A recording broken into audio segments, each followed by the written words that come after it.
Chris Billy, Huddersfield Town. The most famous goal of Chris Billy's life. Is this the moment for Lee Fowler? It is. Take your place in Division 2, Huddersfield Town.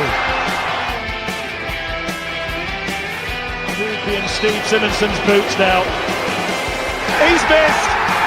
Steve Simonson clears the flame of the goal and collapses in a heap of tears.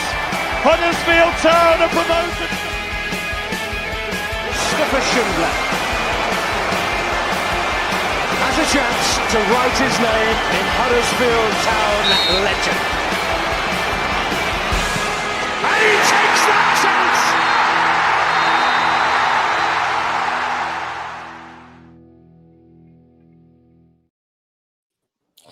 Hello and welcome to episode 98 of the Huddersfield Town social part of the Andy Takes That Chance network. With no game to suffer this week, the lads felt the time was right to cast our critical eyes over the season so far. Trigger warning for any happy clappers who decide to watch tonight's show. This evening's episode contains moments of bareback critique, bold comments and a large dose of brutal honesty.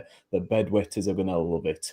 We'll be discussing results, Grant, the players, new signings, plus all of the amazing questions that you guys have submitted prior to the show. I'm Nick Barlow and joining me tonight will be Ian Kilroy, Gaz K and Andy K. You all right, gents? All right, yeah, cheers. Yeah, man. Do you feel? Do we all feel We're refreshed? all buzzing. Are we ready to go again, boys? Have we got Overstockport yet and Bradford? Because I feel like you can kind of couple them together somewhat. Are we feeling better? Are we feeling like the international break's given us a break? And whilst it's only been 7 days, we're now ready to go on with some renewed positivity for the rest of the season. 100%, mate. I was walking down Old Seafront yesterday. Had some ice cream on the front, looking at the seagull, trying to fight off, watching seagulls fight over a fish head. It was a top day.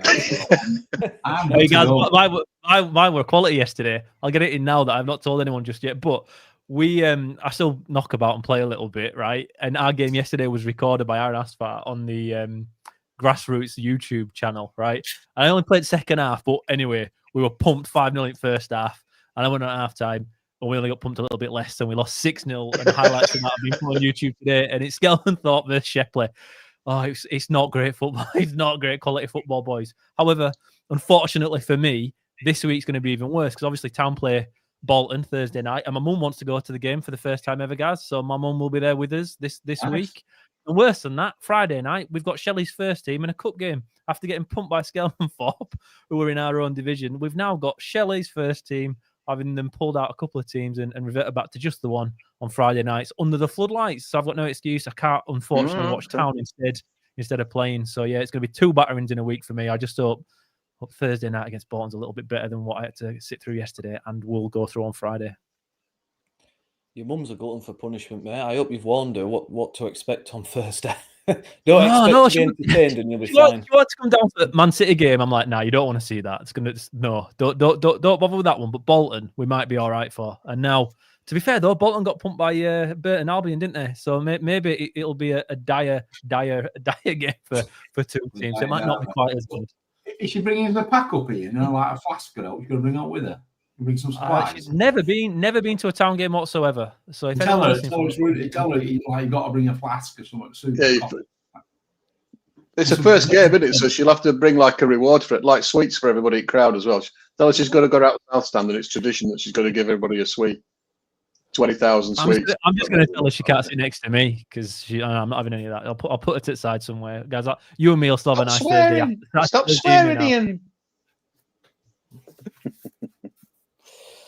Oh, Jason Dowd, what a blessing to have a weekend without a Town game. I tell you what, I'm a little bit refreshed now. I won't say positive, I won't go that far, but just more relief really, not to have to suffer at the weekend and not just have it ruin your weekend is really nice. And talking of suffering, let's very briefly, because we've got loads to get through tonight, let's briefly touch on Stockport. I didn't go, thank God, but I tell you who did go, Andy. Andy, would you care to recant your experiences of the day? Oh, in the 1908 club, warmly greeted by quite a few of the Illuminati of Huddersfield Town. Paul Reeves came and said hello. Nathan Clark came and said hello. everybody that came to me to speak to me from the club mentioned the fact that it used to be Ken Davies' offices. Yeah, all right, we know it used to be Ken Davies' offices. It's very nice in there. It wasn't as busy as I thought it would be, but yeah, food was great. Yeah, really enjoyed it. The one downside is when you go in toilets, they've obviously gone the sustainability side of things. They've got these things that switch off really quickly. So when you go in, if you don't move, within 5 seconds the lights go out. But if you're stood having a wee, and like within if nobody else comes in, you don't know where you're weeing. So you've got that. So if they want some feedback, they're gonna have to. When you're in the cubicle, and light goes out. That's because you can't wave your. Waving your arms around. Does it? So I did. I mentioned that on the. I mentioned that on my feedback form. Look, there's going to be lots of middle-aged men coming out of the toilets with wet shoes if you're not careful. So one of the downsides is obviously there was a row of Stockport fans behind us, and they revelled in the fact that we were dreadful and they were quite good. So which was fair dues, I think. But as an experience, I think it was for my significant birthday, so I was treating myself, my missus, and my son to a nice day out. So it was good, yeah. Whether I'd want to get a season ticket in there, I don't know. Be quite expensive, I would imagine. But it was a very nice experience. But I'll be happy to be back. Well, happy in inverted commas to be back in the South Stand on Thursday. I spent yesterday at Penistone Church getting leathered, watching a bit of football up there, watching them play. Liversidge, who were just a mile away from where I used to live in Murfield. Liversidge had a lad playing for him who apparently was sold from Bradford to Everton, according to Transfer Market, for £2.3 million when he was about 16. And he's turning out in front of me with a pint pot in my hand, sort of 13 years later. Good player, but yeah, how the mighty are fallen, bless him. But Sedge won 1-0, fair dues to them. They were much the better team, but that's where I spent my Saturday. Rivet Ed's he's asking me to ask him money back for this shirt because there's fuck all Northern football in Huddersfield. I disagree, mate. I think there is Northern football, but it's Northern Premier. That's the only problem. Daddy Legs said I went to watch Huddersfield Town versus AFC Mansfield yesterday. Stood watching the game with a pint. Great game, and didn't walk out of the ground wanting to never watch football again. This is the future. Yeah, it's all a bit depressing, isn't it? And we haven't even got into the show yet. But yeah, has anyone any more comments to make on Stockport? I don't want to really rush because it was just depressing, wasn't it? It was poor showing. Right. And in what was quite a big game, big test. One of the first opponents actually that was expected to be up there with us this season, and we failed miserably, didn't we? So anyway, but that gets us onto the main schedule. So the first thing I want to talk about, guys, is our results for the season so far. We're 11 games in now, so we've won 6, drawn 1, lost 4. Is it obviously there's been some decent performances in there? I mean, that first game against Leyton Orient, the 3-0, I really started thinking, you know what, maybe we're onto something here. And then going away to Reading, and you had players going up to the crowd like, yeah, and you thought, finally we're getting that team spirit, that connection coming back. And then it's gradually kind of gone downhill from there, hasn't it? But are we where you thought we'd be? Do you think we should be doing better? What are your thoughts, mate, results-wise? Well, I thought the Leyton Orient game, I guess at the time, the first time in a long time, Town had played with some efficiency. We had less of the ball than Leyton Orient, created more chances and scored 3 goals and kept a clean sheet. So, it was a big tick. And then, as you're saying, we went to the Reading away game, and we didn't play that well on the day, but we did enough to win the game, I thought. And yeah, you're thinking, here we go, aye, perhaps we're on to something here. And then, of course, it's gone rapidly down the pan pretty much ever since, really. I think we started well, and then we just seem to have peaked off into a bit of mediocrity, really. I think are we doing better or worse than we probably should have done? Yeah, we should be doing better. You can't ignore the amount of money that's been spent on signings in the summer. He's not just brought 14 bodies in; he's paid big money for 14 bodies who have played at a higher level. So I would have expected us to probably get nearer to the top 2 than we currently are, but I guess there's a long way to go. But yeah, think we should be nearer, but we're not at the minute, are we? No, it's very average, isn't it? Which is a bit of a concern. It's just disappointing because it's so last season, isn't it? It's exactly the same pattern. We started reasonably well, everyone got their hopes up, and then it kind of just went downhill, didn't it? Kwana Time says we never win big games. No, you're right, mate. You know, when we have to really step up, we tend not to deliver, don't we? Stephen Shepherd, hi mate, evening chaps. CW. My post not being displayed. Why? I don't know, mate. I don't know what's going on there. Rivethead says it smells a bit like last season, especially with the injuries. Yeah, I mean, what's going on, man, with injuries with Huddersfield Town?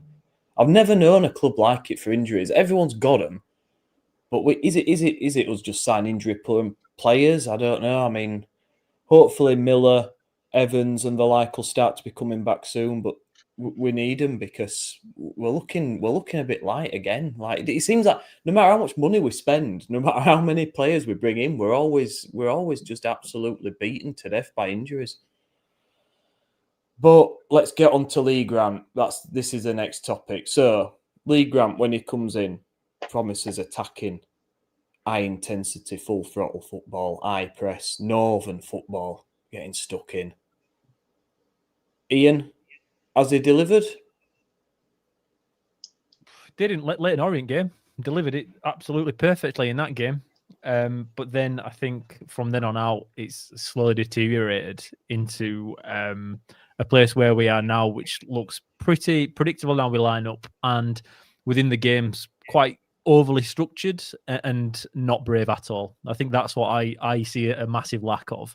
None of this northern football stuff. It's just a lack of bravery. And that's from the players and on all the way through the coaching staff. I think when you're seeing little moments in games, we went through it quite well quite well. I was kind of giving myself raps there. We went through it quite a bit with the Stockport game. In that, I didn't mean to do that. I know I'm an arsehole, but I didn't mean to drop that one in at this point.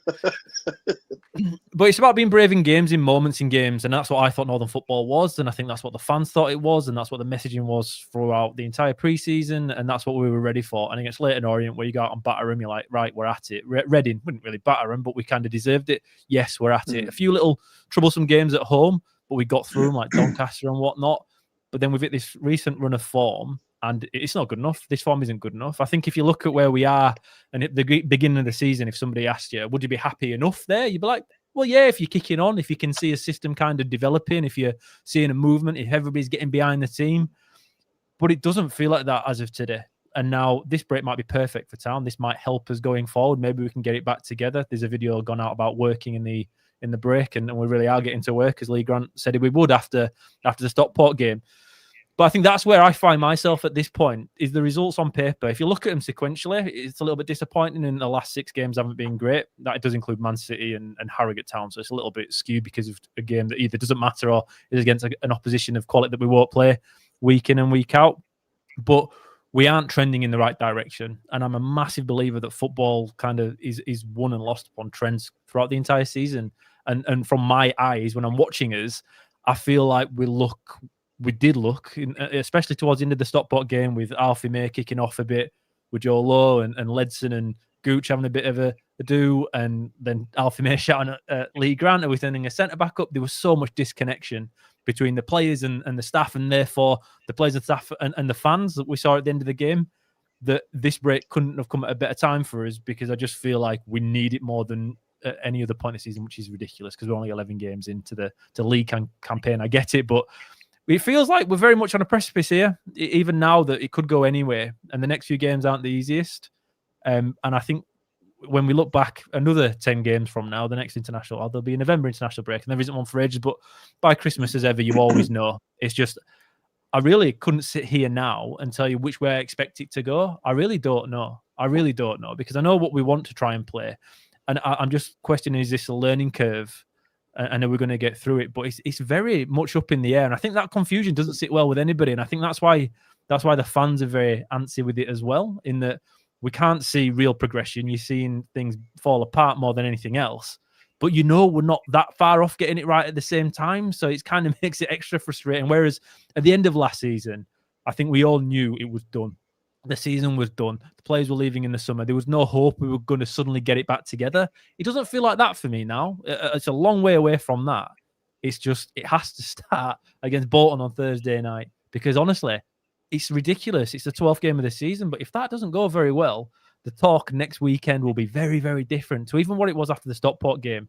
I think this is so important this week, these 2 weeks for Lee Grant to get it sorted, because it isn't right at the moment. Bolton haven't won a game away all season, have they? And Andy, you went out to Austria, mate, and you said you were getting good vibes off it. You liked how he spoke and the training methods, and it all looked very together and promising. But do you think he's learning, mate? Do you think this formation, for instance, is getting the best out of the players? I'm seeing certain players been put into uncomfortable positions. You know, Alfie May playing wide. It just doesn't. With the players that we've got, do you think that he's playing the right formation? Do you think he's making the right changes? Do you think he's willing to adapt? Or do you think he's kind of rigid to the same style, and that's going to be his downfall ultimately if he doesn't change, isn't it? Because it's not working. I don't know. There's so many questions about him. I went to Austria, was very impressed, but then I am very easily impressed. So that doesn't make it a great standard, to be honest. You think Penniston's a nice? You think Penniston's a nice place, Andy? Sure. I like Penniston. Yeah, it's all right. There you go. So has he? Because he did specifically talk about this like being a learning phase, learning about the players, learning about what they can and can't do, and I think that's part of the reason that maybe the playing style has evolved. The first sort of 2 or 3 friendly games that I saw, they really were trying to press on. And I saw them training the press in that training session that we went to in Austria. And that seems to have disappeared. Now, whether he's changed that because he's looked at his players and thought we can't do this, or whether we're only going to do it in specific situations, I think the run of form that we've had is worrying, but it's not, hopefully not, an off a precipice and completely done type of thing. I asked Stephen Chicken on via his question and answer podcast, how's he doing when you compare him to other managers? And if you look at the answer that's in the email that goes out to Pip, he's the top in terms of what rookie managers have delivered at Town. Yeah, it's a selective. You could probably go back and have a look at other managers and add some more detail into it, because it's not a full sample size. But of all the rookie managers we've had, the Lee Clarks of this world, Fotheringham, he's thinking about it's not too high a standard to get to. He's actually doing better than all of those. So I think you've got to give him a bit of credit for that. Is his in-game management good? No. He doesn't say. Yes, he can respond by switching players, but he doesn't want to seem to move away from his preferred formation. The thing for me that just doesn't make any sense is we've got Alfie May, who was the leading scorer in this division last 3 seasons or something like that, and we're playing him at right wing or number 10. Why? We should be building an entire formation around that guy. What has he scored twice so far this season? That's madness. There's something not right there. So for me, I don't get that. So for me, that's the thing that I would want to change is get May up top and start getting the ball into him rather than just having him being the lad who plays the ball in that you'd want him to be on the end of, if that makes sense. So. I will just put in there, Andy, with Lee Grant and his record. It's 63% his win record, I think, with Town, which is phenomenal. It is for any manager. But if you look back at a manager that's been here for 3 years, you don't look at his first 2 years and then judge him on just on that. You've got to look at the last year and how that's gone. And that's how stats can skew it. And I know it's such a small sample size, but again, these last 6 games or the last few games have been very different to the first few. So while it looks fantastic and it's great and it's a learning curve, you understand that. But just like when Lee Clark was sacked after 43 unbeaten, he didn't last much longer after that, did he? Because even though we weren't losing games, it changed so much. And now this is so small, and it's not that we can't turn it around. It's just, I think, even us as fans, we have that kind of hangover from it, and we understand. You can see we are stupid as individuals, but as a group, generally, I think if you put us all together, we're even more stupid, but you're not normally wrong when it comes to what's going on the pitch and how you expect it to go along. And that's the worry. I think he started really, really well. it's boom or busting games. We either win or we lose. We don't really draw games. And now drawing games when you win a league is normally instead of losing games, right? So you can grind out results, and we are definitely missing that in our game. And we have to find a way to grind out draws. And I genuinely believe that comes on the back of in-game changes, like I've mentioned, Andy, like you've mentioned there, and like I've been arguing with Matt Shaw on the Discord all day in regards to Lee Grant can change games by making substitutions, but it's a like for like, and the squad depth that we had at the beginning of the season worked. The problem is we've got these injuries now, and we don't have the same depth on the bench anymore, so you have to find a new way of doing it. And my worry is that he can't change in game, because when you do, that's when you stop the rot. That's when you nick a draw when you don't really deserve it. We kind of got to find a way to do the dirty stuff, to do the ugly football, to grind out results when people are having off days. Again, we're a League One football team with League One footballers, and the quality with League One footballers isn't that they're not great on the day they are. It's just they're inconsistent, and you have days where you've got 3 or 4 guys off. And in those games and in those moments, the manager has to step up, take the pressure off the team, and find a different way of getting a point. We're not there yet. And again, 11 games in, he might get there by the end of the season. It's just, to my eyes, and I think to many people's eyes, you don't see that happening just yet. And I think people expect more. Maybe we're wrong to expect more at this point, but I think that's where the clash is. So on paper, the stats look fantastic. But when you go into the game at Stockport, and whether we draw tomorrow in the Cup, if we're all off down to Buxton or even worse, Tamworth away again, we'll still be there. But we're still frustrated because we see it. We see what we see, and we expect a little bit more. So I do understand that side. Whilst the stats are great, and it looks like a fantastic stat, and it is, in perspective, these last few have been a little bit worrying. Maybe we need to be more patient, but I think that's the real conflict that a lot of people are having at the moment. League One, though, it's a tough place to learn your trade, isn't it? You know, he's new to the management game. He took right in. You know, I said last time we're on, you know, it was Kev's decision to go with a rookie manager, and maybe that was made for him by the fact that most experienced managers won't touch us with a barge pole at the minute, maybe. You know, I worry about his backroom staff, which we've talked about before. And the thing about, fans know, you are right, Ian. Fans generally know we you know, it's not too easy to pull the wool over our eyes generally. But show me a fan who thought Stevenage would be top by 6 points with the game in hand in October. There wasn't a man, was there? So the league's a tough one. And I was thinking about Carlos the other day and about how, you know, he had a bit of a sticky start, if you remember. And my particular highlight was him and Chico. How long they shouted somebody, and he looked over, and both of them pointed in opposite directions, and the ball just went.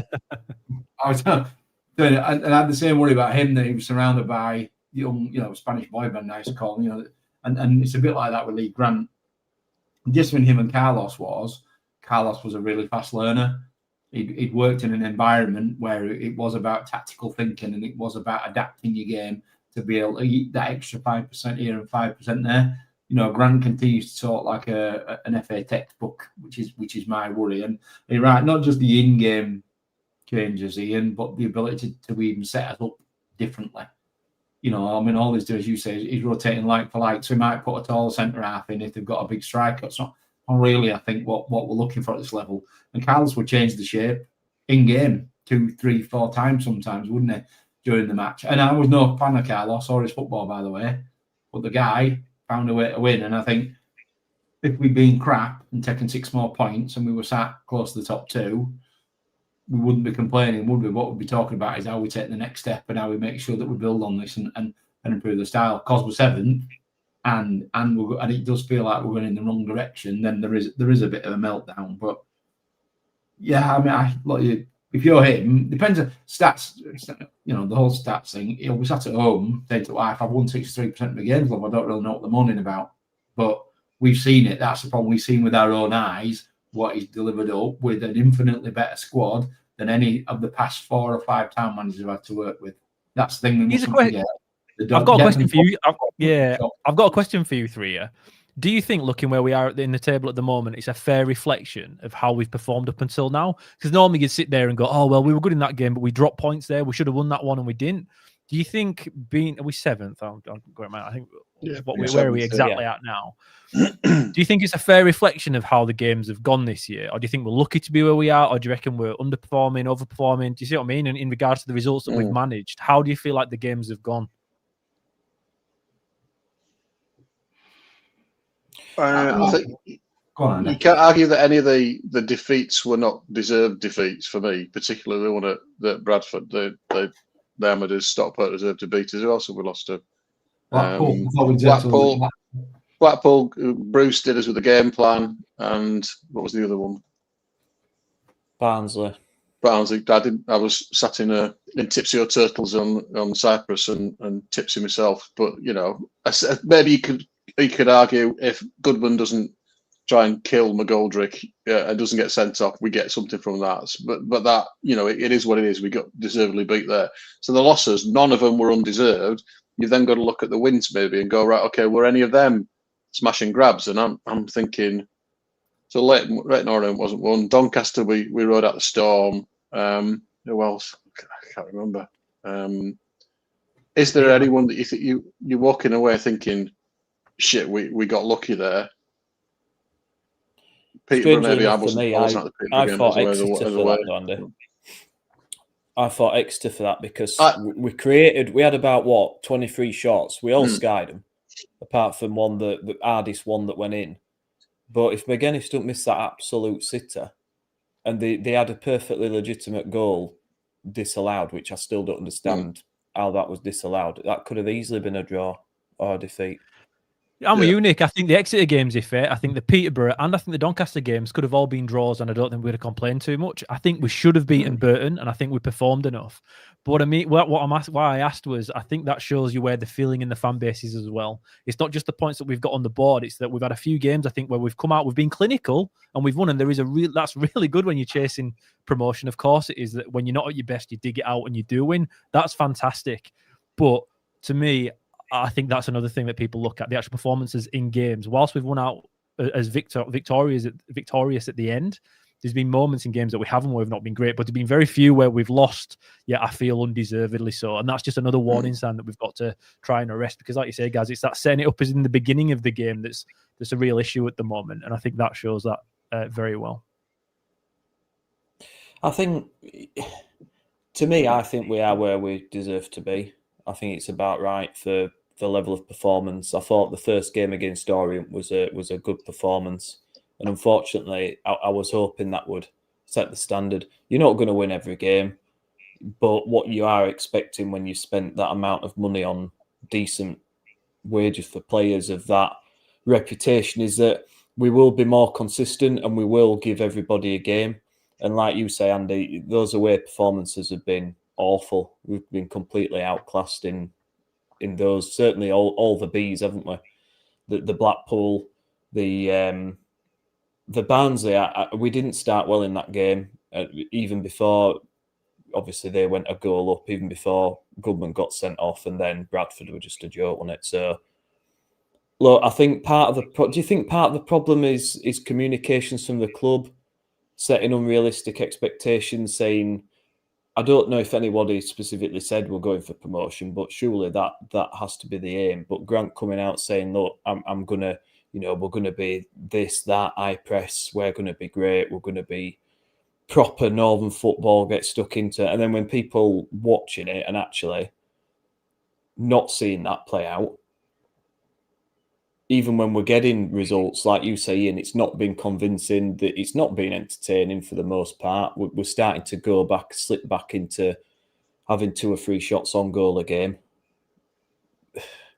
Fans are fed up with it because, again, it's season after season after season. We're promised the earth and delivered nothing. And my worry is that the club have put out all these communications. Expect great football, expect us to be on the front foot, attacking, and it's just not happening. It's just not happening, and I think that winds a lot of people up. Nick, do you think it's a bit of arrogance from the club that they just think, well, we'll wang a bit of money at this, we'll put somebody who's highly rated, and this will be all fine.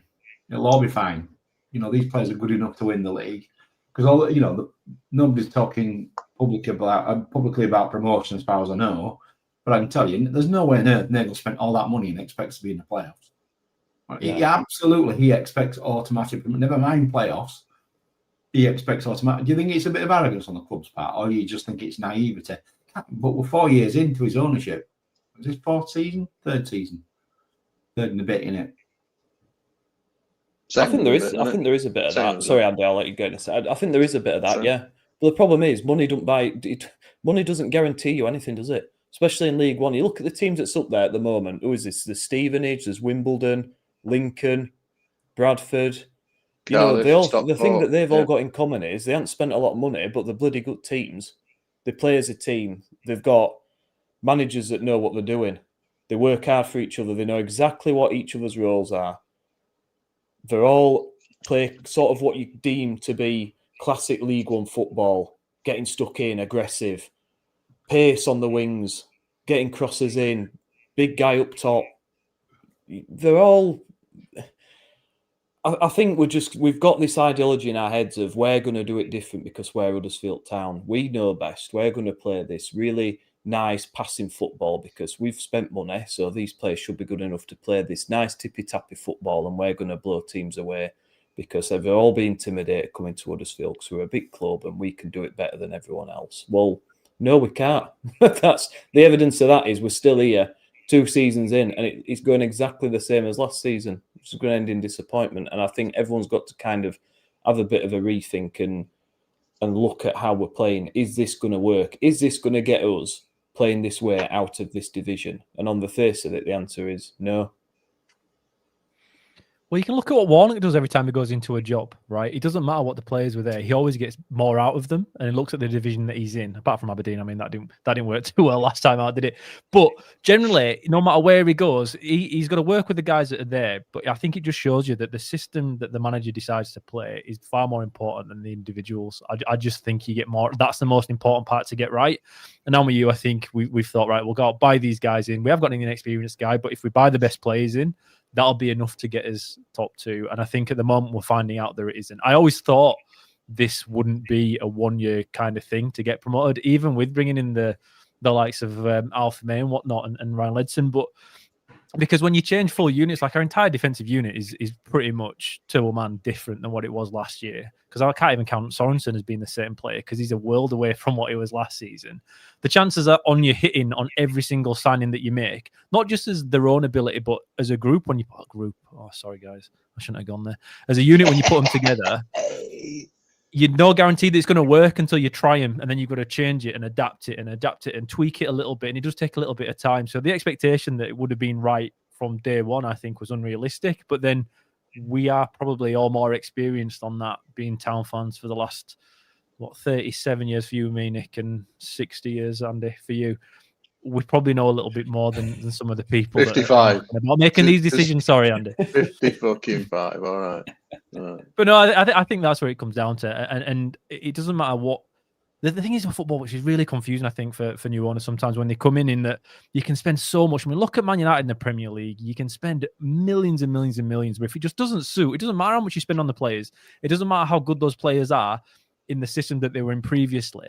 It matters what you try and use them for. And at the moment, I don't think we are getting enough out of the team. I think the team is better than the results that we're managing. And then so you've got to look at why that is. I don't think last year we were. Now, we had a massive argument about that last year as well, that people thought our squad was top 2 last year. I didn't think it was. I thought it was way off. I thought defensively, by Hellick, we were shocking. In midfield, we had no creativity. And I don't think we are entirely that much better now, but we are. So I'm expecting more than we got last season. And at the moment, I feel like we're slipping a little bit behind. Well, we got 10th last season, didn't we? And we're what, 7th now? So 7th now. We're already doing better. So yeah, it's I don't know. I'll do. You want to see a new manager come in and bring something a bit different, and it all be a bit exciting. And so I get that, but equally, how much League One football have we all seen over years? And I just think the way we're trying to play at this moment in time just does not work in this league. It just doesn't suit it. And once you get found out, every team sets up the same against you, and then it's up to Lee Grant to how to change and combat that in game. And I'm not seeing anything in game to suggest that he's up to making the changes necessary to combat that. It's kind of like for like, as you said. We'll just try and do plan A better. And it's not working. So he's going to have to adapt And yeah, we'll be interested to see how he does. Let's move on to the players then. So we're going to have a look at some player performances of the 11 games, and including the new signings. Let's start with Goodman. Started reasonably well, didn't he? Kept some clean sheets. And then we've gone to Barnsley, and he fumbles one straight to player to score, and then he nearly takes someone's head off with an axe kick, and gets sent off. And then his only other contribution after that was against Harrogate, where he passed the ball to the opposition, who promptly scored and won the game. So I'm a little bit disappointed with how it's gone for him. He strikes to me as a bit of a confidence player, but Gaz, do you think he's got a case to get back in the side, or do you think it's going to be Nichols now all the way? Because he can't be happy, can he, being sat on that bench? Well, you would have thought so. I mean, I assume he came to play, bearing in mind he played in League Two last year. You would expect, and he played every game, I think, pretty much for Wimbledon, didn't he? So he would have expected to come and play regularly. But that's what happened. I'm with you. He looked really nervy in the Barnsley game. He'd already made one error before he wiped out McGoldrick. And then in fairness to Nichols had probably not done too much wrong since he came in.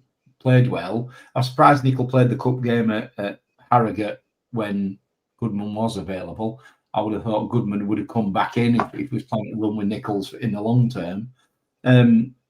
Nichols has just signed a new contract as well, so he's clearly not going anywhere just yet, is he? So he'll get a chance, won't he? I think one thing that is for sure, with the way we are with injuries and our performances, he'll get another chance with Goodman. It's whether he takes it. But I can't imagine, like you say, Nick, he's too happy that he's come here and he's now sat on the bench. And probably his parent club are not too happy about it either, I would suggest, despite the fact the club always go, we don't have to do anything they tell us. But, there may not be a written agreement, but there'll be a tacit agreement that these guys get some time. Otherwise, what's the point? No, but he's getting time. It'll be in the virtual trophy games or the FA Cup games, or he didn't know, did. That's the weird thing. That's what I'm saying, and it was weird because you would have expected him to come in for the Harrogate game, for Nichols to come back in for the Stockport game, and that didn't happen. Did you? Left him out, which was really weird. So, who knows? Hang on, did Goodman play it? Do you mean City? Do you mean the City? You mean game? City? You mean City game? Yeah, right. Yeah, okay. Yeah, that makes sense. In terms of, is he a confidence player? Yes, I think he is. I think in terms of, obviously we saw him at the going harking back to Austria. We saw him at the training session, and he was obviously brand new into the group. And sorry, I used the G word. Into the squad, into the team, into the unit, and Lee Nichols was going out of his way to build him up. You could hear him talking to him. Oh, well done, great stuff, fantastic. And as we're driving away from that event, Goodman was on a bike on his own, and I was a bit worried for him then. Looking at him, he looked a bit lost and a bit forlorn. And I'm not sure he's actually completely adapted to life up north. I just think that he's probably one of those. He's a young kid, a long way away from home. Has he adapted to the demands of potentially being a first choice keeper in League One? Obviously League Two keeper of the season last year, so he can do it. But I just worry about his overall confidence levels, and I think that's affecting his game. So he's just a young kid, and this is part of the reason that he's here to learn, isn't it? But whether it's Nichols to lose now for me, he's got to have a couple of games where he throws a couple in back at net for Goodman to get back in the league games for me, because I think he's blotted his copybook with the Barnsley thing, and then the same sort of stuff at Harrogate. So yeah, I'm worried for him. He looks good though. I like him. You can't not like him. He's really, really solid. And if you take away his moments of nerviness, I think he's a better keeper than Nichols, and will be a better keeper than Nichols if he can sort the nerves out. Because as a keeper, you can't be nervous. We saw Ryan Schofield go through it, and I don't think you're ever the same afterwards. I think keepers can be really rocked by this kind of stuff if it's not right. The thing I really think Goodman's struggling with is competition. I don't think it's just nerves from the game being too big for him, but Nichols. I just don't understand why he came in the first place if Nichols was going to be here for the season. Because I'm with you guys. I think Goodman, 27 clean sheets last year, I think, for Wimbledon, which is a record. And then he was in Player of the Year for in the team of the year at League Two, I think. He must have been with 27 clean sheets. And he's come here expecting to start. And now we all expected Lee Nichols to move on in the summer. He spoke about his wife's had another baby and he wants to settle here. So he's had a new contract following. I find that very confusing because I don't believe you need 2 number ones. I think that can cause too many problems in this exact kind of situation, in that if you have a young lad that's trying to fight his way in, then you start bringing in competition. I don't think Goodman's a guy that wants competition. I think he wants to be told he's number one, go out and keep your spot, but not being pressed by somebody as good as Lee Nichols, who's been in a team with us that made the playoff final to go into the Premier League. It's a tough situation that he's found himself in now, Owen Goodman. And I think the problem that you have as being a keeper is if you're nervy and you make one mistake, it's in the back of the net and everyone remembers it. We don't remember the mistakes Alfie May makes. We don't remember the mistakes Alves makes or Castledine makes. And to be fair, Castledine made a few against Stockport, but we'll forget about them in a game or two. But we won't forget Goodman's. So it's a tougher position. It's the toughest position to break into a team as and being chased down by Lee Nichols, because it's all right saying they're all pals, they're all mates, and they're all trying to help each other. They are, but everybody wants to play football. If you think anybody trains 5 days a week, 6 days a week, not wanting to play Saturday, nonsense. Unless you're Harper, Steve Harper, obviously he didn't fancy it. Everyone else does. Danny Ward's another one actually didn't mind it too much, did he? But I don't think that's what you've got with Goodman and Nichols. I think both of them want to play, and that competition and that fight for that number one shirt it weighs differently on different players. But the younger you are, I think sometimes you find it a little bit tough. But he's going to be a cracking keeper. He's going to be a cracking keeper if he gets it sorted, because he's a big bloke. He makes everything look easier, and he's kicking second to none. Honestly, his distribution is really good generally, apart from Harrogate, with his feet. But going long, he's really good at that as well. He's got a lot to offer any team in this division. I'm not sure if I'd have him in over Nichols, but that's not because of his ability, but because I think the defence works better with Nichols in there. I think the team like Nichols being in goal somewhat more than when Goodman's in, but I don't know. The results haven't been great recently with Nichols in, so maybe there's something in that potentially for Goodman to come back in. I wouldn't be surprised if he was the keeper for Bolton on Thursday, even though I don't think Nichols has done much individually to lose it. Yeah, I like him. I was made up when he came in, because he came in with a big reputation. I really like he's got a big presence there, hasn't he? And I really like his distribution. And as a young keeper, you want him to come in and do really well. But he'll get his chance, and then it's up to him to take it and keep it, isn't it? Sean Rowan.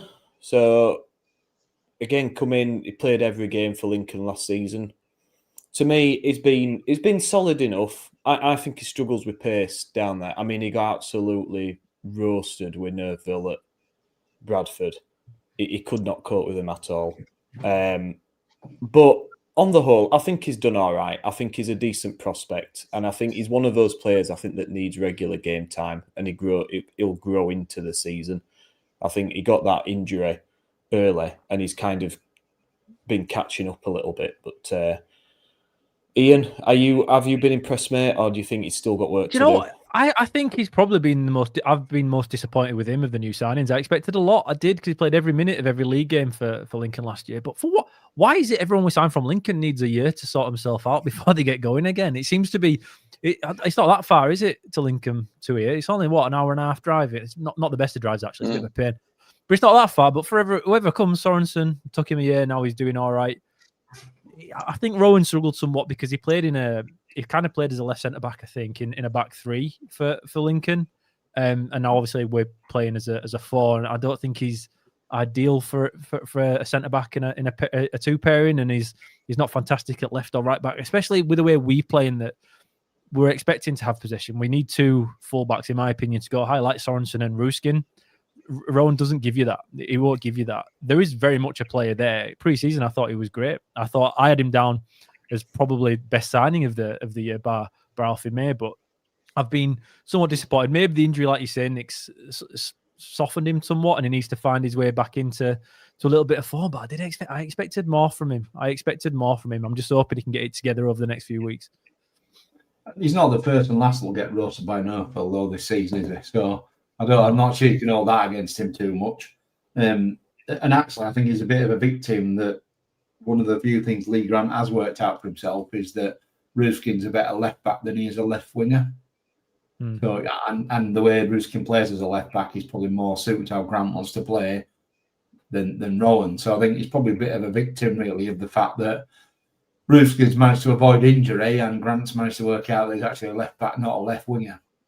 But I think he always looks solid when he comes on. I think he's a solid enough left back. He's not going to be bombing down the wing and putting in a cross from the byline. He's a decent League One left back, and he's probably just a bit of victim of circumstance, I think.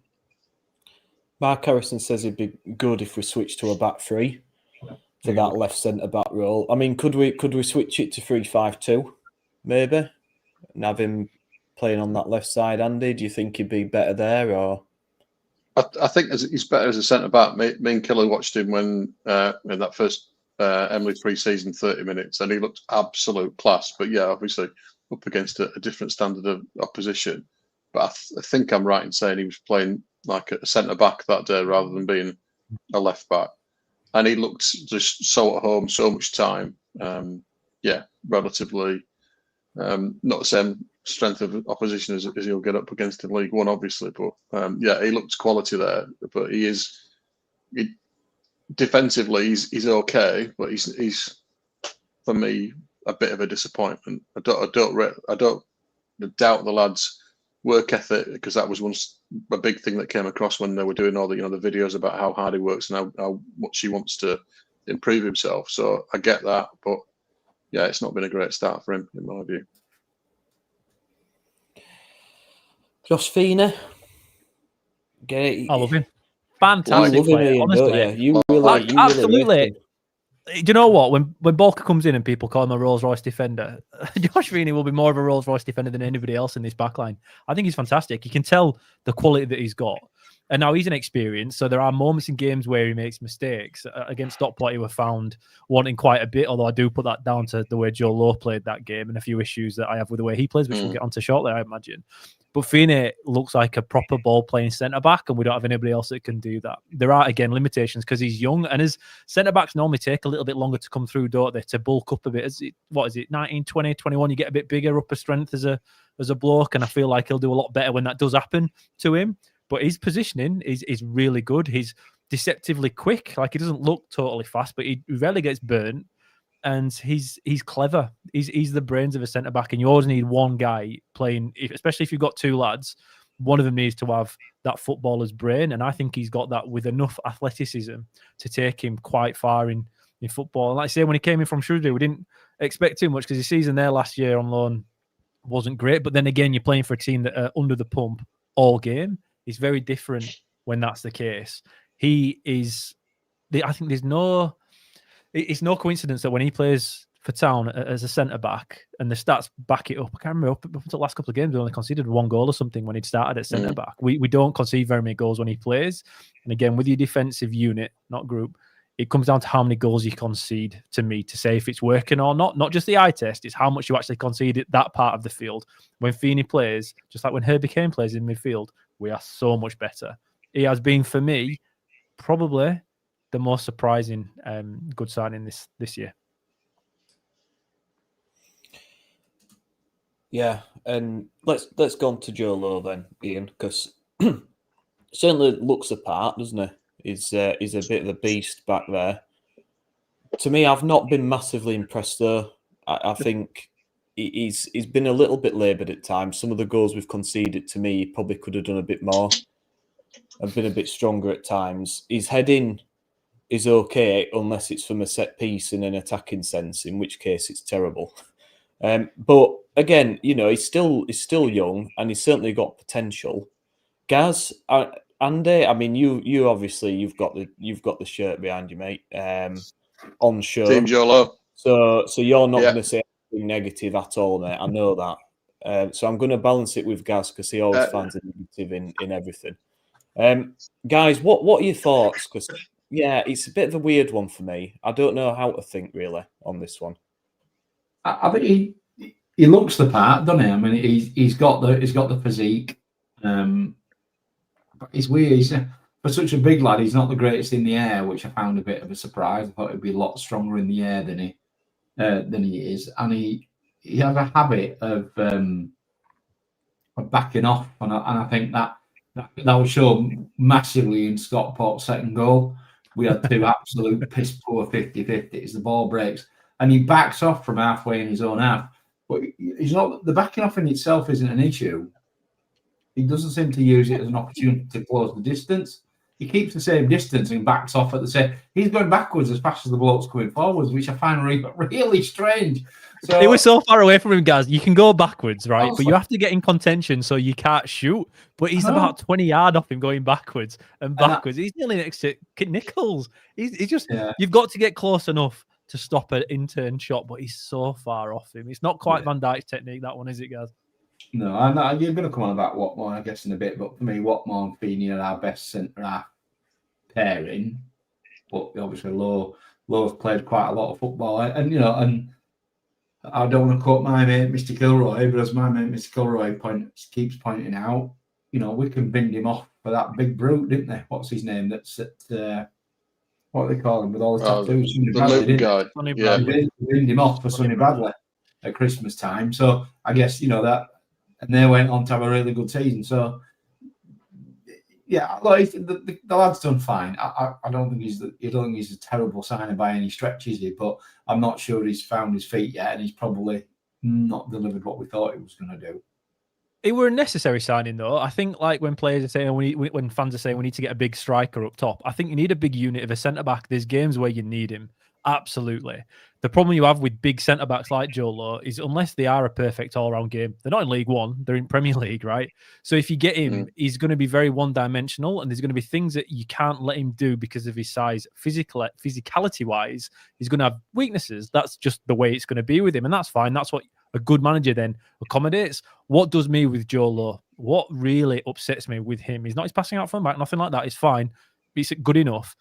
It's that when he's marking and his striker drops into midfield, he follows him every single time. And it creates such a massive hole because he isn't the fastest lad to get back into play. He keeps getting dragged out. And Stockport did it all day to him. They kept getting him and dragging him to midfield. So then that's why Feeney had to clear up so much. And now, again, if we can see this in the stands and we know that's how you play Joe Lowe, surely you have some sort of adaptation to the system to make sure that doesn't happen. But we haven't worked that out yet, or Joe Lowe keeps falling into that trap even if we are trying to avoid it. That's my problem with it just yet. I'm sure I actually do think he'll get better. I think he'll get better when Watmore's back or Feeney, because I'm not entirely sure you can play Feeney and Watmore together. Maybe you can. But in some games when you're up against a Wootton, you need a big unit with you. And Joe Lowe is that guy. He's absolutely a first-team centre-back. I just don't think he's your kind of centre back, and he's not Hellick, is he? He's not that. No. He's not that class above centre back. He's very much an upper end League One centre back who will do the job if you constrain him somewhat. We just have to work out what those constraints are a little bit better, because there are things that he tends to do in games that is quite predictable, and you can't be predictable at any level. Watmore, I really like Watmore. I like his experience, his positioning. I think we've missed him when he's not played. He does get a bit prone to injury though. Again, this is a problem. And in a back line, you need a settled back line to properly gel together. And it seems like as soon as we start to get it right, we get an injury, and then we're back to square one again. But yeah, you've spoke about Watmore quite a bit, Ian. I really like him, and I've been impressed so far with what I've seen. I just hope he's not going to be one of those that's out for more than he plays. But that's why he's with us, Nick. If he wasn't injured, he won't be at this level. That's what it takes to get out of League One. Is you've got to bring in some risky guys that are better than this, but have got injury issues. So you might not have them for the full season. He is much better than League One when he's fit. And have we actually seen him fit? Because obviously he's been injured, then he's come back, and he's been injured, and then. So I don't even think we've seen him at 100% fitness. He's made one mistake so far, and that's whatever happened at Blackpool, where he's gone under the ball. But he's a brainy centre-back again. He's the guy that makes Joe Lowe look fantastic because he covers for him in the right places. Watmore is, again, if fit and if available, the first name defensively on the team sheet. And I think you go with either Feeney or Lowe with him, depending on who you're facing. Watmore's fantastic, but I think this is what we knew we were going to get. When we're looking at having 13, 14 injuries already in this part of the season, I don't think you look at Watmore's and think, oh, well, that's a surprising one. You understand it is going to happen at times. You're just hoping you can ride your luck somewhat and have him fit for more games than he's out, because it really will change our results. Because, again, He looks class. He does look class. It feels calmer watching Town when he's at centre back, and I think that's another good symptom of a decent centre back pairing. That when he's there, I feel pretty relaxed, where I don't feel the same with everybody else. Murray Wallace. So, yeah. I expected better, to be honest. I thought his experience coming down from Championship, he's not the quickest by any, I mean, he never was. He wasn't when he played for us the first time, so he certainly wasn't going to be the second time. But to me, he's not been great, has he? In the times that we've seen him, he was terrible against Bradford. He's too slow. His heading is, you never know where the ball's going to go when he tries to head it. So I'm a bit disappointed on Wallace. Gaz, your thoughts? Unmute yourself. Sorry, Nick, I was coughing. I can see why we signed him. It makes perfect sense, doesn't it? You know, he's an experienced Championship centre half, been there, seen it, done it. You know, 4 or 5 seasons at Millwall and played okay. And as you say, he never had any pace. But what's weird is he just doesn't look like a leader. I mean, that's the thing that I would have expected from him, was he would have been somebody the players would have been turning to, or somebody that would have been dragging people along with him in games. And I've not really seen that. And the bit of pace you did have is long gone, clearly, I think. And he's probably a long way down the list now. He's probably just in front of Bolker in terms of centre halves, if they're all fit. We had no one available when he came in as well, remember? We needed to bring so many centre-backs in. It's hard to judge players like Wallace coming in without understanding how much we're paying him and how much of the budget goes on him. You need depth at centre-back. He's been there, he's done it. I'm not going to go down the route that he knows the club, because I know certain people hate that kind of phrase when it comes to signing players. But we had a culture issue last year, and you ain't going to get that with Murray Wallace. I think it was a signing that made sense at the time. Yeah, he's a little bit not what he used to be, but he's been useful in the cups, and with the way we want to go about it, I think it's fine. It's fine. If he's playing 30 games a season for us, starting, different situation entirely. But I don't think anyone expected him to come in and start every week. Although, if we do shift to a back three at some point, maybe he'll get a little bit more game time. But no, he's as expected, I think, with him, although the physical drop-off isn't probably quite as soft as we expected it to be. It's a little bit more vast. But nah, it was a signing that made sense. And when it's depth more than anything else, I think you've just got to kind of accept it and crack on. James Murgatroyd asked, have we actually upgraded the centre-backs? I think we have. I think there were some decent players in the day, but they didn't want to be here. We were shipping goals for fun back end of last season. I think we've definitely upgraded them. I think the problem is, as I said, that we need to get a settled back line, which we're still trying to work it out yet. I think once we get that sorted, I think Watmore makes a massive difference. I think if he comes back in and he plays for a sustained period of time, I think we'll be very, very good defensively. But we will see. Gooch. What do we think? I've been pretty impressed when he's played. Good experience. I think again he's somebody that we miss. I think we've missed him. Well, he was August Player of the Season, Player of the Month, wasn't he? Or the start of the season, however that covered. He gets injured. We miss him for most of September. What happens to the team? It starts to hits a poor run of form. So I think that's how important he is to us. I think work ethic wise, he's got a lot there. I love the way that he talked about when he went back to Sunderland about how connected he felt to Sunderland up there, but still that didn't stop him from giving absolutely 120% for the shirt. And that's the thing that I'm concerned is a little bit that's missing at the minute. It feels like and I don't include Gooch in this, but it feels like there's a little bit of is it an arrogance? Is it that I talked about a connection thing previously, and I thought it was there, but I genuinely don't think it is. But Gooch is one of the ones that I would absolve from that, because when he's been out, like with Mikel Murray as well, we miss him. So he would always be my first choice right back, no matter how well Sorensen might have done. it's good that Sorensen's upped his game to put him under a bit of pressure, but he's the first choice for me. The difference he makes when he plays is startling, almost Watmore-esque for me when he plays. So, yeah, very impressed with him, very pleased with him. He's the only one, other than Alfie May, when we signed him, that I sort of went, wow, we've done well to get him. Yeah. I thought that was a really good sign. You know, he does look like a player that could play in the Championship. And he's just got something about him, as you sound, I don't know. And he has, I think when he plays, he's clearly confident character in himself, confident in his own ability. And that doesn't hurt, does it? But when he's played, I've been impressed with him. Mm. Hey, Gaz, are you having Andy's 120%? What kind of nonsense is that, Andy? Oh, 120% for a shirt. Honestly, Yeah. honestly, I thought Gaz had called you out for that. I was waiting for Gaz not to accept that. I thought you'd a bit on that one. I think he fits perfectly what we are as a club and what we want to see on the pitch. I think he's Northern football. I think that's what you get with him. If you say what kind of all effort, desire, but still good. It's not that they're not good. It's not that they're limited in any shape or form. It's just a bit of fight and a bit of battle and a bit of grit. And that's what you need. And I think that's what you need in League One. You need a core of players like that to get out of this division.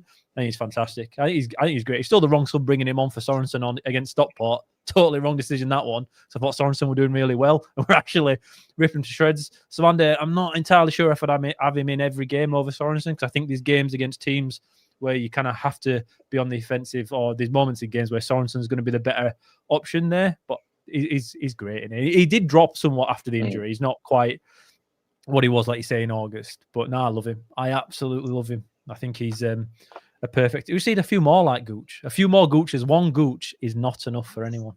Certainly not, mate. Certainly not. If that's the takeaway sentence from this whole show, yeah. I would say. Mark Harrison says Gooch could be used in a left forward role. Yeah, I mean, he's certainly versatile, isn't he? And we've tried to sign a lot more players who are versatile because we get so many injuries. But it's nice to have a player like that can play in a few different positions. CW say absolutely great guys, but we need to be doing much better. We are not far off it. If Lee Grant can make the right decisions, well, that's the question, isn't it? And it's whether we're actually, like we've covered before, if we're playing the right formation, the right system suited to these players. But Ryan Ledson, to me, I were quite excited with this signing. Came with really good reputation, good experience at Championship level. Preston fans were a bit disappointed that he left, but to me, he just goes missing in some games. I were really expecting as a captain that leader, that real leader there.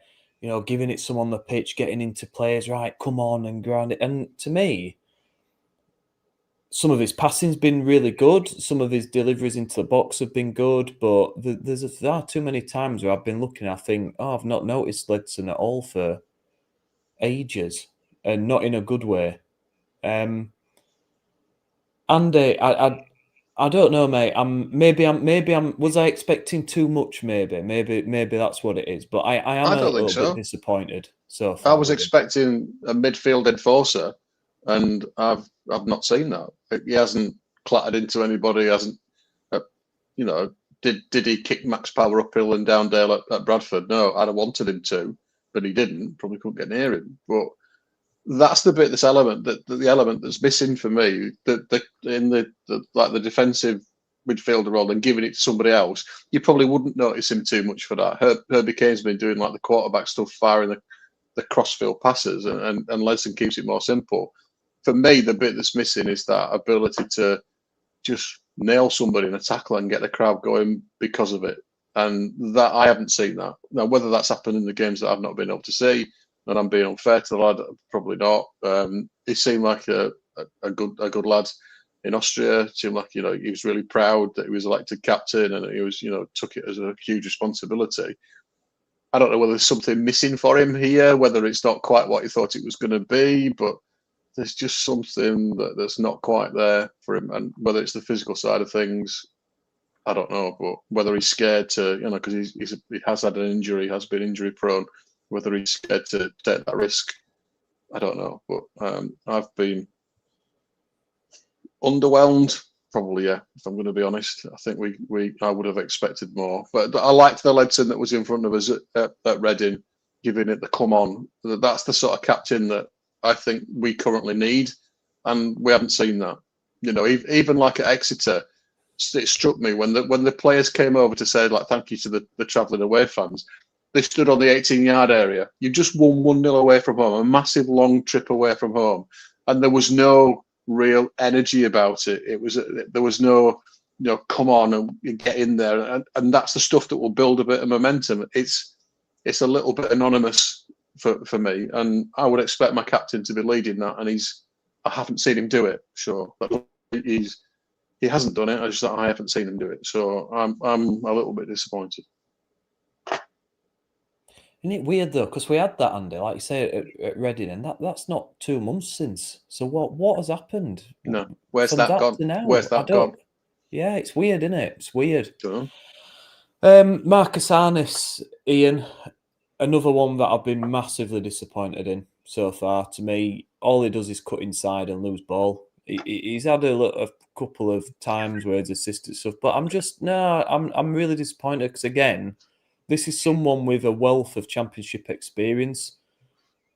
It's one of those that I looked at and I thought, we're quite lucky to get this guy because he could have easily gone to a lower-end championship club, in my opinion. And he's not really delivered. He's been thoroughly underwhelming for me. And I don't really know if he's carrying a slight injury or whether it's just the system we're playing or what. But yeah, big letdown for me so far. I think when we're going to evaluate the forward players here, it comes down to the midfield creating nothing for him. We've got Alfie May, again, one of the best strikers in this division ever, since they've renamed it League One. Yet we can't get him the ball. We can't create chances at all. And for me, Gaz and I speak about this a lot of the games. I must bore you shitless, Gaz, talking about it. But the midfield lack of showing, the lack of possession, the lack of passing forward through the middle, which comes to Ledson, Kasumu, Kane, Wiles, Castledine at times, although I think he's still being fantastic. We'll get on to that in a second. I think we don't create enough chances. We've gone through so many strikers at this football club in the last few years, and none of them look good. Alfie May in moments, yes, but not the goal scoring part of it, because I don't think we get the ball up the field in the right way properly. We're not made to go long because we've got smaller guys up top, but then guys don't show in the middle to get the ball to turn around quickly and to drive it. Kasumu's done it a little bit recently, but Ledson certainly doesn't do it. So when you're looking at any of the front guys, I think it's hard to say they've not been good enough because I don't just put it down to them. Harness, he's a slower inside kind of. When we played the lopsided stuff at the beginning of the season, he was all right because people didn't expect us to play it as much as they did, and then they adapted to it, and we've had to try and go less lopsided, and now Harness isn't really that winger that we want him to be now because we're kind of going a little bit more balanced.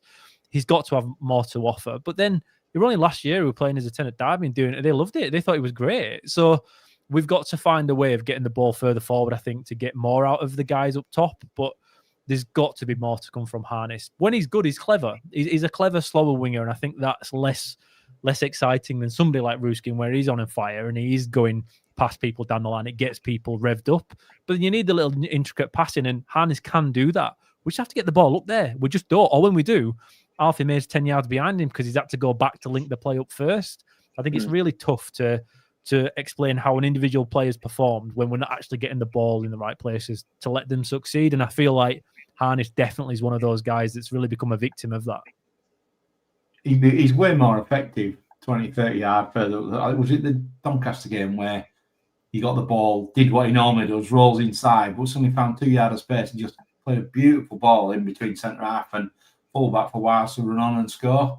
That's where he's better. And the problem we've got is we've got him trying to come inside on the halfway line. Well, I mean, it's an absolute waste of the guy's ability tucking him in there because he is probably one of the few that's got any vision. He can probably pick a pass that some of the others can't see. The trouble is on the halfway line, he's just running into 2 and 3 and 4 midfielders, isn't he? He's not going to find the space and room he needs. He's not getting beyond the midfield and in front of the back four. So, yeah, he's one that really probably should influence the game more. And a bit like the Ledson thing, with his experience, you would expect him to be pulling people about on the pitch because, you were on about Ledson before. And I think the days of people smashing through the back of somebody are over, whether we like it or not. But there's nobody pulling anybody about on the pitch, nobody making them accountable. which is why almost such a shock to see Alfie May in the Stockport game losing his record. It's the first time we've seen it this year. First time we've seen somebody actually bollock a fellow player for not doing good enough. And I would have expected Ledson and Harness with their experience and lengthy CVs. Although Harness is only 29, feels like he's been around for 30 years already, doesn't it? I think there's a real chance Harness can have a massive effect on our season if, as Ian says, we can get him in the right position and give him the ball. Yeah. And then Castledine. I really like him. I think he's really good technical ability. Scored a couple of great goals. Still quite a bit to work on, but the potential is certainly there. We've had a lot of luck with Chelsea loanees in the past, haven't we? And hopefully he can go on to be another one of those this season. I've really liked what I've seen so far from him. Yeah, me too. I think he looks a bright spark there, and clearly Chelsea Academy can spot a player. He's going to blow out and cold. Is he 19? I think so. He's a young lad, so he's going to blow out and cold, isn't he? But I think he's more of a threat than Alves is. I know Alves probably, I don't know whether Alves will kick a ball again for us, but when him and Alves play, Alves had a lot of the ball, lots of twisting and turning. But I felt Castledine was more effective. He caused more problems, and he's really good at making runs into the box. So yeah, I've been impressed with him. I think he'll probably tire now. And then hopefully once we get the other side of the winter period, he'll probably start to come strong. Is it his first season of proper men's football? Has he been anywhere else? Shrewsbury last year. At Shrewsbury last year. But no, he looks like a guy. You can see him. We've had a few loans over the last 20 years where you've watched them once and thought they'll probably play Premier League one day. And I think he will. I think he's that good that the way he plays that intelligent ACM role, he could play out wide. He's class and he scores goals as well, though. He's not just that he's good doing the middling work, the passing, and a few creative runs without the output. He has the output as well, as we've already seen this season. He was awful against Stockport, and I don't actually know where that came from, because up until then, he's been fantastic every time he's played, but his performance was typical for a young lad on loan. You're going to have games like that.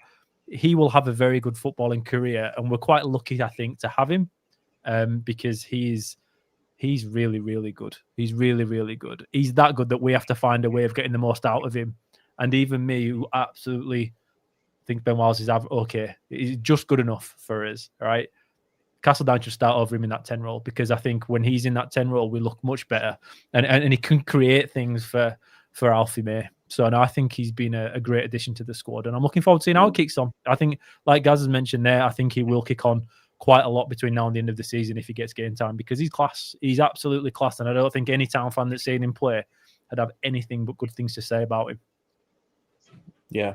And then Alfie May, I mean, look, Rivethead said the only captain material I see on the pitch is Alfie May. I love his work rate. He works tirelessly hard. You can see that, and you can see that the bloke cares. He's definitely a professional, isn't he? And I just think he's been wasted. I'm really sad with what's happening with him, because we've worked so hard to get this bloke in. We all know how close we came to getting him the season before. It didn't work out. We finally get him in, and we're playing him at bloody 10 or out wide, and just play him where he's supposed to be played. I don't think he necessarily does his best work as a lone striker, but we've signed the top scorer in League One for the past 2-3 seasons, and we're shoving him in positions where he shouldn't be playing. I don't get it, and I just think we're seeing a massive asset being wasted to a degree. The thing with Alfie May, is that he's another one of these that came through the non-league scene. I was trying to work it. I think he was in his mid-20s before he got a proper professional deal at Donny. And let's be fair, Donny, I think he was there 4 years, scored 10 goals. So he didn't set Donny on fire either. So he's a real late developer. So my guess with Alfie May is he absolutely loves it. He feels it's a privilege. And he looks like, when he plays, he looks like a guy that thinks it's a privilege. That's probably why he's getting pissed off at people who aren't showing the same commitment to it in his eyes that he does. The guy can score 20 goals this year, but he ain't going to score 20 goals playing on the right or the way we're currently playing. You've got to get the ball to him in the box, haven't you? And the guy will put it away, no problems. When he plays, it looks like it's his team. It looks like it's Alfie May's team. It looks like it's Alfie May FC. He's in charge of everybody. He looks like the proper leader on that pitch. Not Ledson. Doesn't matter who's wearing the armband. When Alfie May plays, he's the most respected player on that field for us. He looks fantastic, and he is an amazing striker at this level. And we are doing him a huge disservice by not getting him in the ball. He's doing the old Thierry Henry used to do every now and again. Then he'd drop back to really, really deep if they were getting absolutely nothing up front. And Harry Kane does it for England, or did it for England in games where we struggled, where he drops back really deep. Like you say, guys, he loves playing football. You can tell. You can tell it matters to him. Every game, every single game matters to him. And we have to just get him the ball. We have to give him a half a sniff in a box so he can have a chance of shooting. We've gone through so many games this year where Alfie May hasn't had a shot, or hasn't had a shot on target, or has had like 2 or 3 touches at most in the opposition's third. Like we just can't do that. We cannot do that. He's that good. If I'm Lee Grant, I would build everything around getting the ball to Alfie May. You have a guy at this level who can score enough goals to make you relevant. Don't worry about his system too much, other than how can we get the ball to Alfie May without conceding too much at the back. That's all it has to be. That is how good he is. We don't need to find a system that works and overplays other teams. We just have to get the ball to Alfie May, or even Joe Taylor, because he can also score. Given the chance, he can. But we just don't get the ball up there. So it's hard to evaluate the performances doing what they've been brought here to do, because the strikers, I feel really, really sorry for him. And when like we said, you bring in striker after striker after striker, and none of them can get it working. And all of a sudden, regardless of the form they've had previously, some of them look like they can't even play football or barely have played football before, such as Dion Charles. We are doing something wrong somewhere else on the field to stop the strikers succeeding. And Alfie May is a perfect proof of that. He can't get a shot away at the moment because we're not getting the ball in the right place. And it's not for him not trying, because nobody, again, that watches him play can say to me anything other than he gives 120%, as Andy Kay says in that shirt. Whatever you're talking about, half spaces, that doesn't exist. Neither does 120%. So, yeah, crack on. He's getting frustrated with this team. Can you imagine him playing in the same team with like Diakabi and all them? Can you imagine what he'd have been like in that side? He'd been losing if doing his nutting, wouldn't he? Oh dear. And then obviously we've had Marcus McGuane, who nobody knows what's happening, where he is. I went on the Radio Leeds Monday panel and I asked him specifically, can someone please, on behalf of us, ask Lee Grant where Marcus McGuane is, because nobody ever asks him, and he never talks about him. So I mean, I've no idea. I mean, we're assuming he's still injured, but I don't know. I've seen him. He sat in front of me in the director's box. You know, when they all come up and look pissed off because they're not playing, that bit where they all sit. He came up the steps with his hood up like a traitor, and then he sat down and miles away from anybody else. Nobody ever spoke to him. I think they're all a bit like, who's this lad? Who's this new lad? But yeah, I have definitely seen him. He's definitely still alive. Yeah, so there you go. Good. And obviously Elves and Redmond, really unlucky for them two lads who showed flashes of real promise before long-term injuries. It's just our looking at it, Town, that this sort of thing happens. And I just hope they get back to full fitness as quickly as possible and they can go out and do the thing. But have we missed anybody else in that raft? I mean, there's a lot of players in it. We've just gone over. Just shows really the task at hand to get them all playing together as a team. It's not easy for Grant, is it? Let's be honest. Regardless of the money we've spent. So, next topic of conversation. We've got FA Cup first round draw, haven't we? So, coming up tomorrow, 6:30. What would everyone like? Tamworth away again, or my personal one is Malden and Tiptree away. Yeah. I'd love to go somewhere like that, and we'll probably lose 1-0. It'd be nice to go somewhere. Is it 4G? Is it a 4G pitch? Is it a synthetic plastic? Honestly, if we draw Tamworth, there'll be Town fans and Town staff twitching at the thought of going back there. Tommy Tonks is still there, but Dan Crean has moved on, so we don't have the double trouble if we do have Tamworth. And yes, I'm so worried about it. I've actually gone to have a look to see if they were both there, and only Tommy Tonks remains. I fancy Buxton away. Buxton away would be a right nice day out. Buxton's brilliant, and it's not. it's not. It takes forever to get there because it's all the back roads to get down there. But no, the thing is with the cup, I was thinking about it earlier on. Do we want a good cup run or not? But then we had a decent League Cup run, and then we kind of threw it away by just putting reserves out against Man City. So if we're doing that in FA Cup, does it actually matter? Like, what's the benefit to it for us if we're only putting out the depth? And I don't really know what I want in that regard. I don't want to be embarrassed. I don't want a Tamworth Part 2, but then I don't want Mansfield and putting out a reserve team or something like that. Somebody in our own division that we get wiped out, or somehow make it through to third round at FA Cup and get a decent draw and put a reserve team out there. I don't know what I want. I'm just not turned on by it this year, lads. It's just not got me going as much as it normally does, and that's a shame.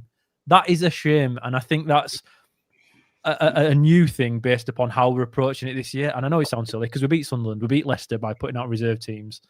So I don't really know where I'm going with it, but I just don't have that same excitement because I just don't feel like we'll have a go at it whatsoever, and it'll be more for getting minutes in legs. So unless it's Buxton or somebody really exciting away from home, I won't be utilising my Blue and White Foundation membership to go because I just don't see the point of it if we treat it only to get minutes in squad players' legs. But that could just be me.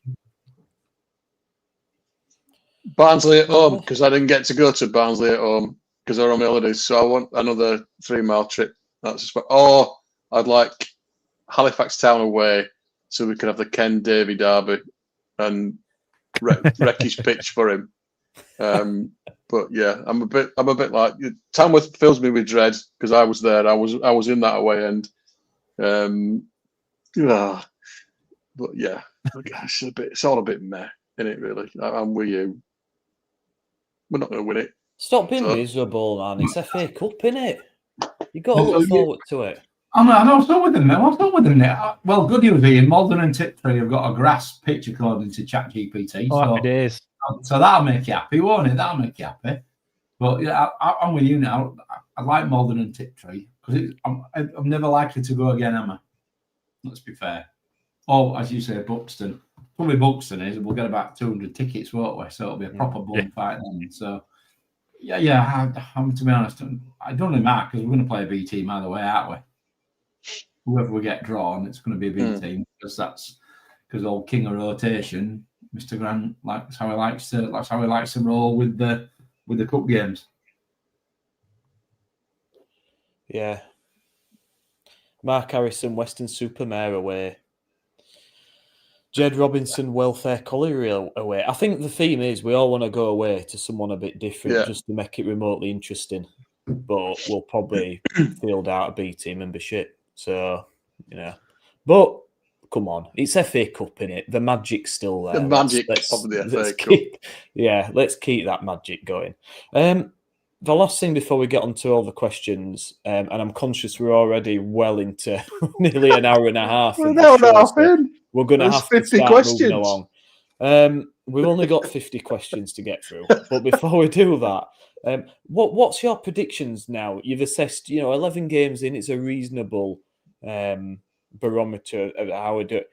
Where do you think we're actually going to finish this season off the back of these 11 games? Has your opinion changed? Or are you still confident that we're going to get in those playoffs? Or are you a bit concerned? For me, I think if we finish 8th, I would have no complaints with how we've been because we're just not consistent enough. But I mean, I don't think that's going to be good enough for anybody. But I'm just not feeling it at the moment. But maybe I'm being a bit miserable. I think we'll do playoffs. I think even with the injuries, we've got a bit more strength in depth than pretty much most teams in the league, bar Cardiff maybe. So I think we'll do the playoffs because once it gets to January and February and everybody else got 4 or 5 injuries, we could have 12 and still probably have a stronger team and a stronger bench. So I think we'll do the playoffs. I don't think we're going to do autos. I just don't think Grant's got enough about him. I think there'll be 1 or 2. I mean, normally at this point you'd be talking about what do we need to add to the squad in terms of players. But, other than a big man, I'm not really sure what you add to that squad because we're not playing with width. So you're going to go out and sign 2 wingers. And if you sign 2, you really need 3, don't you? Because one's going to be injured or out of form, or you need one as a sub. But, the whole Bojan thing is just a tacit acknowledgement for me that we should have signed a big lad. So I'd like to see a big lad in camp. Yeah, you can bollocks and all. Honestly, Andy, when Bojan scored against Stockport, Gaz was fucking fuming. I only ever see him as fuming as that, as when a ref should book somebody and he don't, and Gaz shouts, "Should book him then, ref." Apart from that, Bojan scoring and celebrating for what, 2.2 seconds, Gaz lost his shit. Oh my, the abuse, Gaz was something else. But yeah, I think we'll finish in the playoffs anyway. So do I. Same thing. In Grant, we trust. He's done his learning. He'll get us in the playoffs, I believe. By the way, I'm not sure the playoffs are good enough. If we don't win the playoffs, I think it'll be a more. I think. Look, we had Stockport come last week, right? They are miles away from us. They are so much further along. And it doesn't matter where they are in the league at this point. They're feeling their way into the season. They're doing what teams do. That's fine. We are very much not at that point. We might get there. Bolton might be the start of it. But as of today, there's no feeling our way into it. We're very much... We started all right. We're doing shit at the moment, figuratively. And we need to find a new way to kind of get back on track. And it's going to take us a while to get there. I think we'll find something better than what we've got. But I think there's teams that are so far ahead of us that top two isn't going to be on. I don't think it'll be Stevenage, by the way. I think they are fantastic and they've got a really good atmosphere and squad unity, and the fan base are proper behind them. They're getting the best attendances they've got before. They're doing really, really well. But the squad depth isn't there. So unless everybody stays fit, they will suffer somewhat once injuries hit. It's amazing, isn't it, when you're winning games, how fewer people seem to get injured in any kind of division. But Stevenage is definitely benefiting from that at the moment. But you got other teams. Everyone expects Luton to eventually get their stuff together and do a little bit better. Cardiff are all right. Rotherham have finally won a game. Like these teams all over the place that are going to be improve as the season goes along. Leighton Orient, I'm still not entirely sure how they're going to go on, but Wellens is, unless he leaves, Wellens will get him sorted out at some point, and they'll do all right. Lincoln are doing really, really well. Again, all these teams, I think, are just a little bit further ahead than we are, even if you've got to discredit where we are in the league and whatnot for some of them. I understand that. I think we'll make the playoffs, no problem, but at this point, I don't think there's anything that we can see where you can predict that we'll win the playoffs.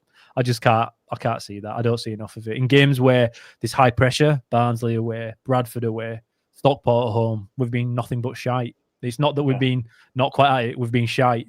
And that doesn't befit a team that's going to go on and do something at the end of the season. But then Leighton Orient last year won 38,000 games in a row and got themselves into contention. They did have a fantastic forward line that I don't think we can match even with Alfie May.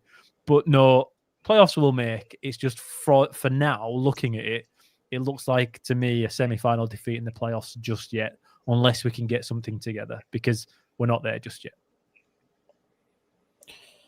Bradford City at semi-final. Oh, Christ. Oh. Let's hope not. But right, let's move on to some questions. So, and I've had this one, believe it or not, Ian, this is sent to me. This is from Robbie Rooster. So this is a two-parter, Ian, right? Right. So it says here, this sent through this afternoon. So it says, on account of him turning up late for yesterday's game at Shepley FC and missing kickoff, should Ian Kilroy Silk face a disciplinary and be made to apologise to his teammates live on a podcast? That's the first one. Also, after Shepley got beat 6-0, Killer got run ragged for the little time he was on the field. Is it time that he returns to eating protein for healthy fats and lean meats to combat his high estrogen levels and lack of mobility and energy caused by a carb-high diet? You care to respond, Ian? Let's see. I want to point out, right, if you go onto YouTube, it was 5-0 when I went on. And whilst we did lose that second half 1-0, we had the better chances and we should have won out that second half with a 2-1 win. So personally speaking, it's not just about how you perform on the ball. It's about how you structure the defence and how you get everyone together. The togetherness of the group was fantastic in that second half. It's not often you can turn around a 5-0 defeat into a undeserved 1-0 defeat in the second half. I'm quite proud of our performance. It's the third game I've played in 2 years, and honestly, I'm feeling it today. It's pathetic how stiff I am feeling today. Honestly, I touched the ball about 4 times, and 3 of them was going to get the ball for a throw-in. There wasn't much I needed to do, but you don't have to if you are positionally perfect. And whilst I won't give myself a 10 out of 10, a 9.5 would be just about justified, I reckon. So we've got some, again, as I mentioned, we've got Shelley Friday night, and I probably won't be speaking like this on Saturday. Put it that way. Tell you what, you should be proud of, mate. Them teeth. They're brighter than Gaz's. I don't know if it's the light, but they're shining. Look at them. It's like Ross off Friends. You know what? Just all natural though. Didn't even have to go to Turkey for mine, Gaz. It was mine are natural. I think you find I went to Warrington. Sorry. Next best thing. Jed Robinson says, I'm getting the Kleenex out. Where's this positivity? Mate, if you're looking for positivity, this probably isn't the place. I don't know. Maybe. We'll see. Let's get into these questions then. So, first one's about, we've grouped these under player performance and selection. So, Dion Charles is the first topic of conversation. Will he score in his 26th appearance? Asks Matt Shaw. And Kozzy asks, is there a way back for him? Under a different coach, maybe, but I'm not while Lee Grant's here, I don't think. I think the nearest he'll get is if they're a bit short for a cup game, probably nearest he's going to get to be having a knocker. He'll be on in Jan, would be my bet. Brilliant. He won't score Thursday, will he? Because he'll be at away end. Do you know what? I think Dion Charles against Harrogate was the best player we had by the drone. We were all right. I think if we're playing a narrow three behind the striker, there's a use for him. He's just not a goal scorer. He's not a goal scorer for us, is he, at the moment or anymore? I'm not entirely sure if it will ever work with him at Town. No, I'm not. But we've got to get from now till January before we can bring anybody else in anyway. So he's going to get chances. He's going to be given opportunities. I think he could do a job personally. I think there is a chance there. Yes, it's clutching at straws, but compared to Bojan, I think there's very much more of an opportunity for Charles than with Radulovic for me. Could he play as a two with May up top? Could that work? I think we're going to get to a point where we do see two strikers up top.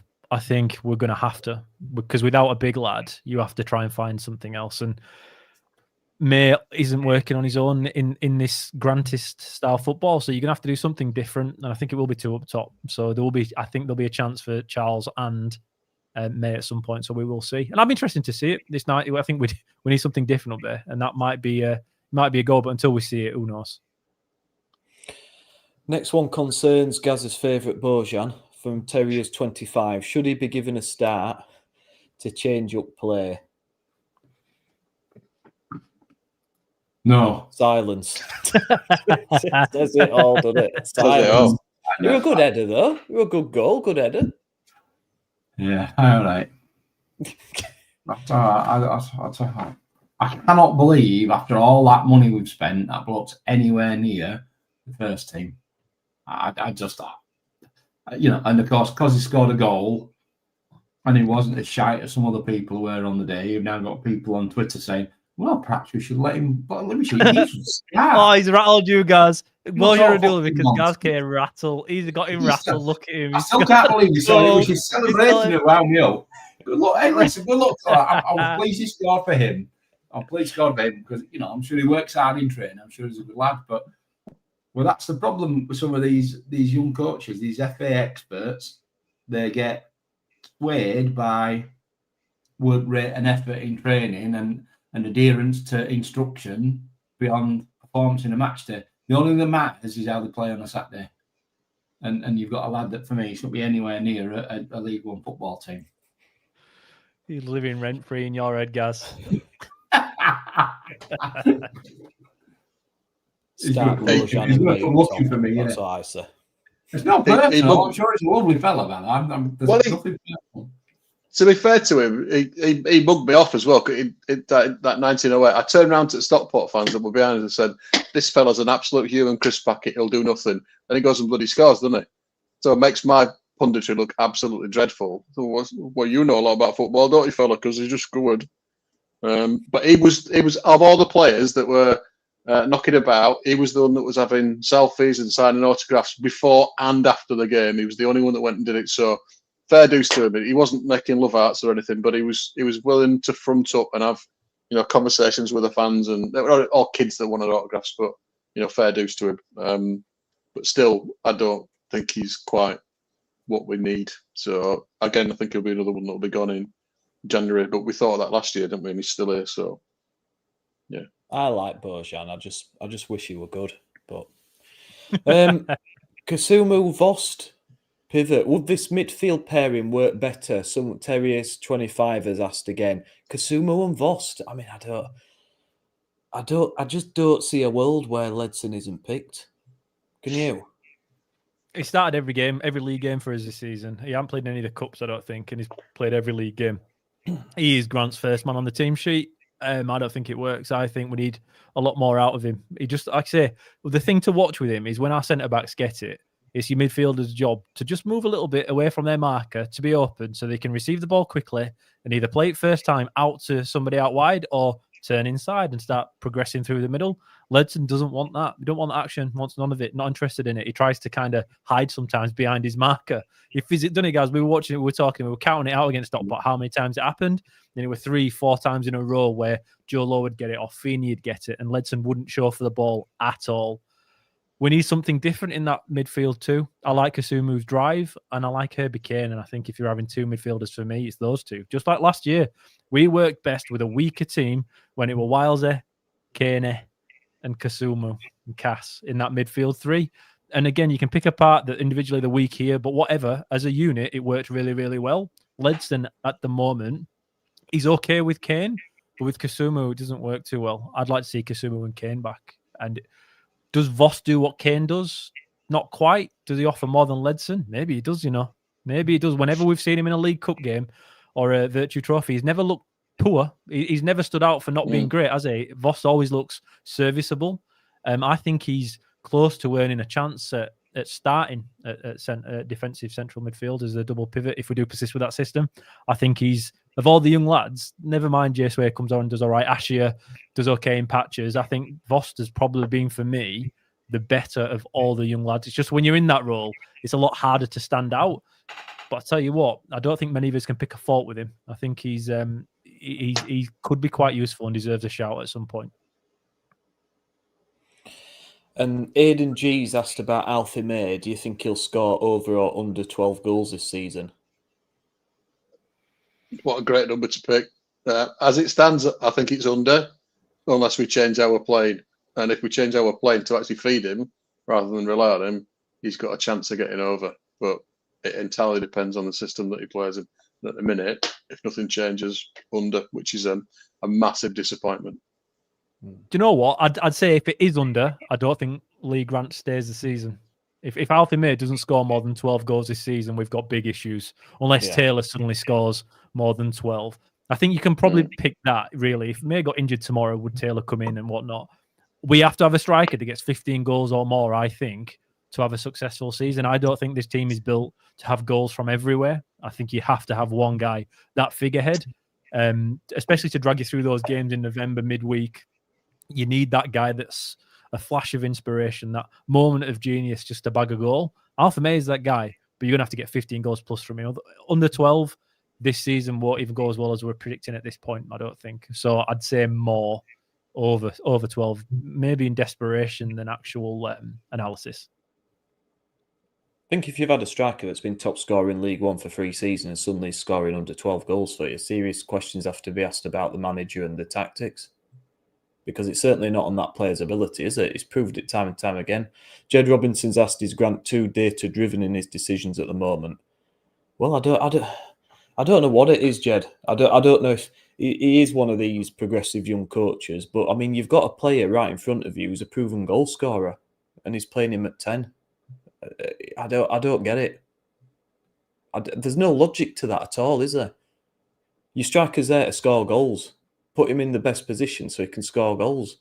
It's not complicated, this. I think there is an element of maybe overcomplicating things. But it really isn't that complicated, is it? I don't think it's data-driven at all. I think it's quite... I'd guess, and again, this is guessing. We don't know what goes into Lee Grant's picking of the teams and the analysis he gets from people when it comes to the data side of it. But to me, it's more of a fundamental approach where he's like, right, I want to rotate the guys. I want to give him amount of time, this guy amount of time. It's more that than, well, he wins 25% of his headers, so he's not in the team, and he wins 75%, so he is in. Because if that was the case, Feeney would start every game considering how many few goals we conceded, but that didn't happen. So I don't actually think it's particularly data-driven more than anybody else. I don't think that is the coach that Lee Grant is. I think we're focused first on building a good team culture where everyone feels a part of it. And I think that's been quite an issue. And that's what's coming to the fore a little bit now, where the first time alpha male loses this shit on a field, other players don't know how to react to it because it's a new thing. It's a new dynamic to react to for the players and the coaches.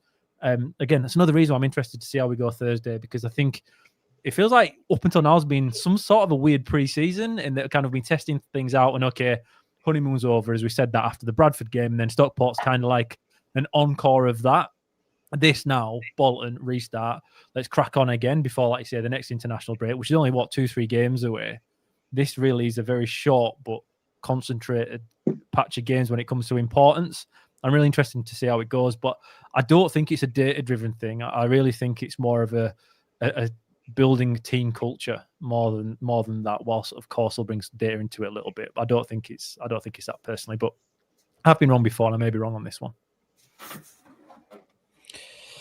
J to the C, that's me, has asked, do we have a midfield hard man or has that role vanished? I mean, we don't at the moment, do we?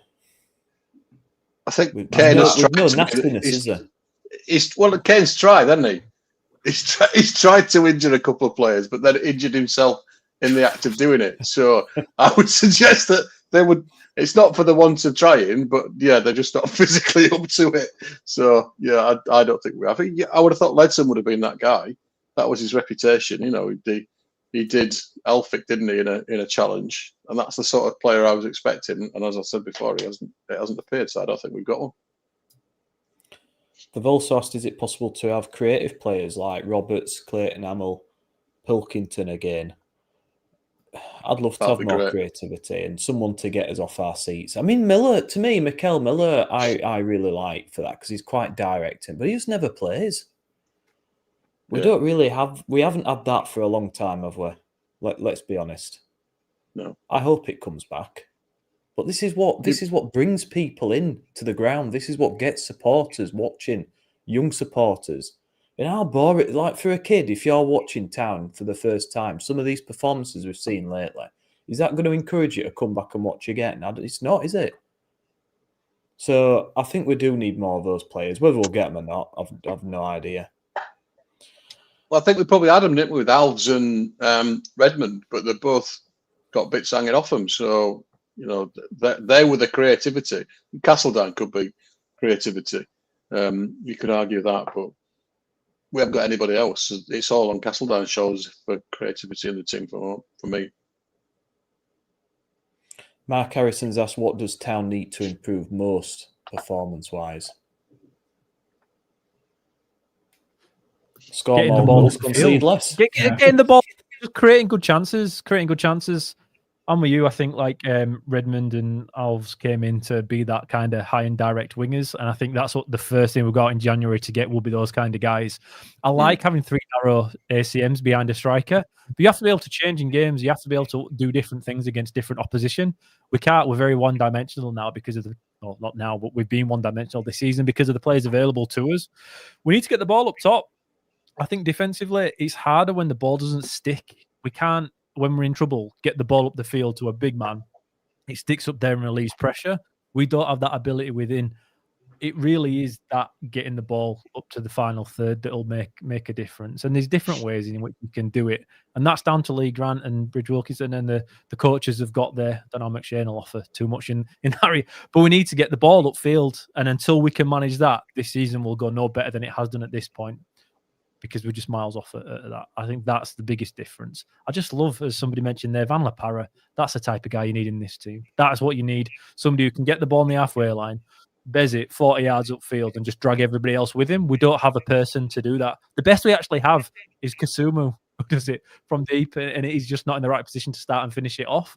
We need somebody further up the field that can do it. Harness can't. It's not his game. Castledine can't. Wiles can do it a bit, but then he's last ball's not particularly fantastic.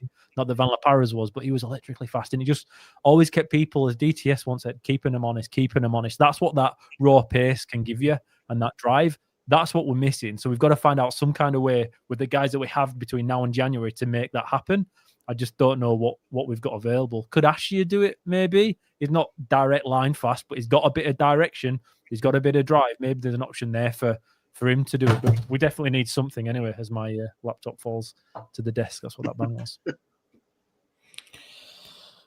Mark Harrison's also asked, what were the best and worst performances of the season so far? Yeah, well, I think for me the worst was Burton. I thought Burton was dreadful. I mean, he got out thought by Gary Bowyer. That right, Andy? Well, yeah, Burton was just dreadful. You know, Stockport, all right, was really frustrating, and he again missed an opportunity against 10 men. But I thought he got out-cuted by Challoner, and Stockport got some really good players. Burton, with the greatest respect to Burton, I know they've just turned Bolton over, but they were shite. In fact, didn't they go bottom with the point they took off us? So I guess that tells you everything you need to know about Burton. And we have, I think I was looking at, we had like 12. We only had like 12 shots and only 5 on target.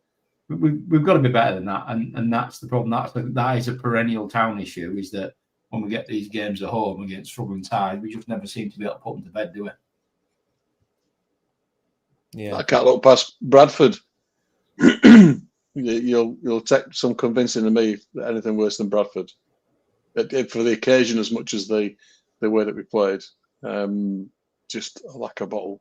Best performance for me will probably we peaked at the start of the season. Well, maybe Reading away. I think we did a real good job on them. And it was archetypal. Grant improved the team by substitutes. From 0-0, we end up winning 2-0. So that's my best and worst. I thought Exeter away was good, and I know we could have drawn that game because we missed a million chances, but I thought the best football we played all season was Exeter. Orient was a little bit different because they'd lost everybody. They were rebuilding. They gave it a decent go and were found very much wanting, whereas against Exeter, I thought we were fantastic in that game. I thought we offered everything we need to. I thought we did drive the ball properly. I thought we did play with the right tempo for the first time this season, from the first whistle, because that's been the issue. Worst performance has been every 45 minutes we've had to sit through for the first half of most games. It's been awful. Doncaster, Peterborough, they were awful games. And okay, we came out winning in the end of them, but they were awful, awful games. But Blackpool, come on. They didn't win a game by that point. They've barely won one since, and we made them look like Barcelona for a 20-minute spell. And against 10 men, we couldn't break them down. We couldn't break them down at that point. We didn't have any injuries, did we? Even Mr. McGuay managed to put a bit of a performance in between the two centre-backs against 10 men for some reason. I still do. It was so deep. He looked quality on the ball. He looked like he did have a class of somebody who'd been through the Barcelona system. But that Blackpool game was depressing. It was really depressing. I feel like that it also hit home in that game that we weren't the finished article. And I think up until that point, even me, I was getting a little bit giddy. Like I say, I went out and got my blue and white membership after that, thinking, hey, if I don't get one now, I won't be getting tickets for the away games. Unfortunately, or fortunately for everybody else, that's not entirely the case nowadays. But no, Blackpool was awful for me. That was the worst, and Exeter was the best. I like Stevenage at home as well, because I like the control in that game. And if you consider how well Stevenage have done before and since, I thought that was a really good performance. Bradford away was shite, wasn't it? It was awful. Barring the first 15 minutes, the collapse and the just lack of any kind of visible fight and endeavour against a local rival that you've not played against for God knows how many years was embarrassing. So to me, that takes some beating. That was the pits, was that. Nixon Mum 1 says, in your opinion, what's the bare minimum required this season based on the start? And we kind of already mentioned, really, it's got to be playoffs bare minimum, hasn't it? It has to be. With the amount of money that we spent. I mean, miserable feckers like me will say 7th or 8th. But everyone at the club hierarchy surely has to be playoffs absolute minimum. 100%. J to the C, that's me. What is a Huddersfield Town curse? So many players getting injured or turning good players crap.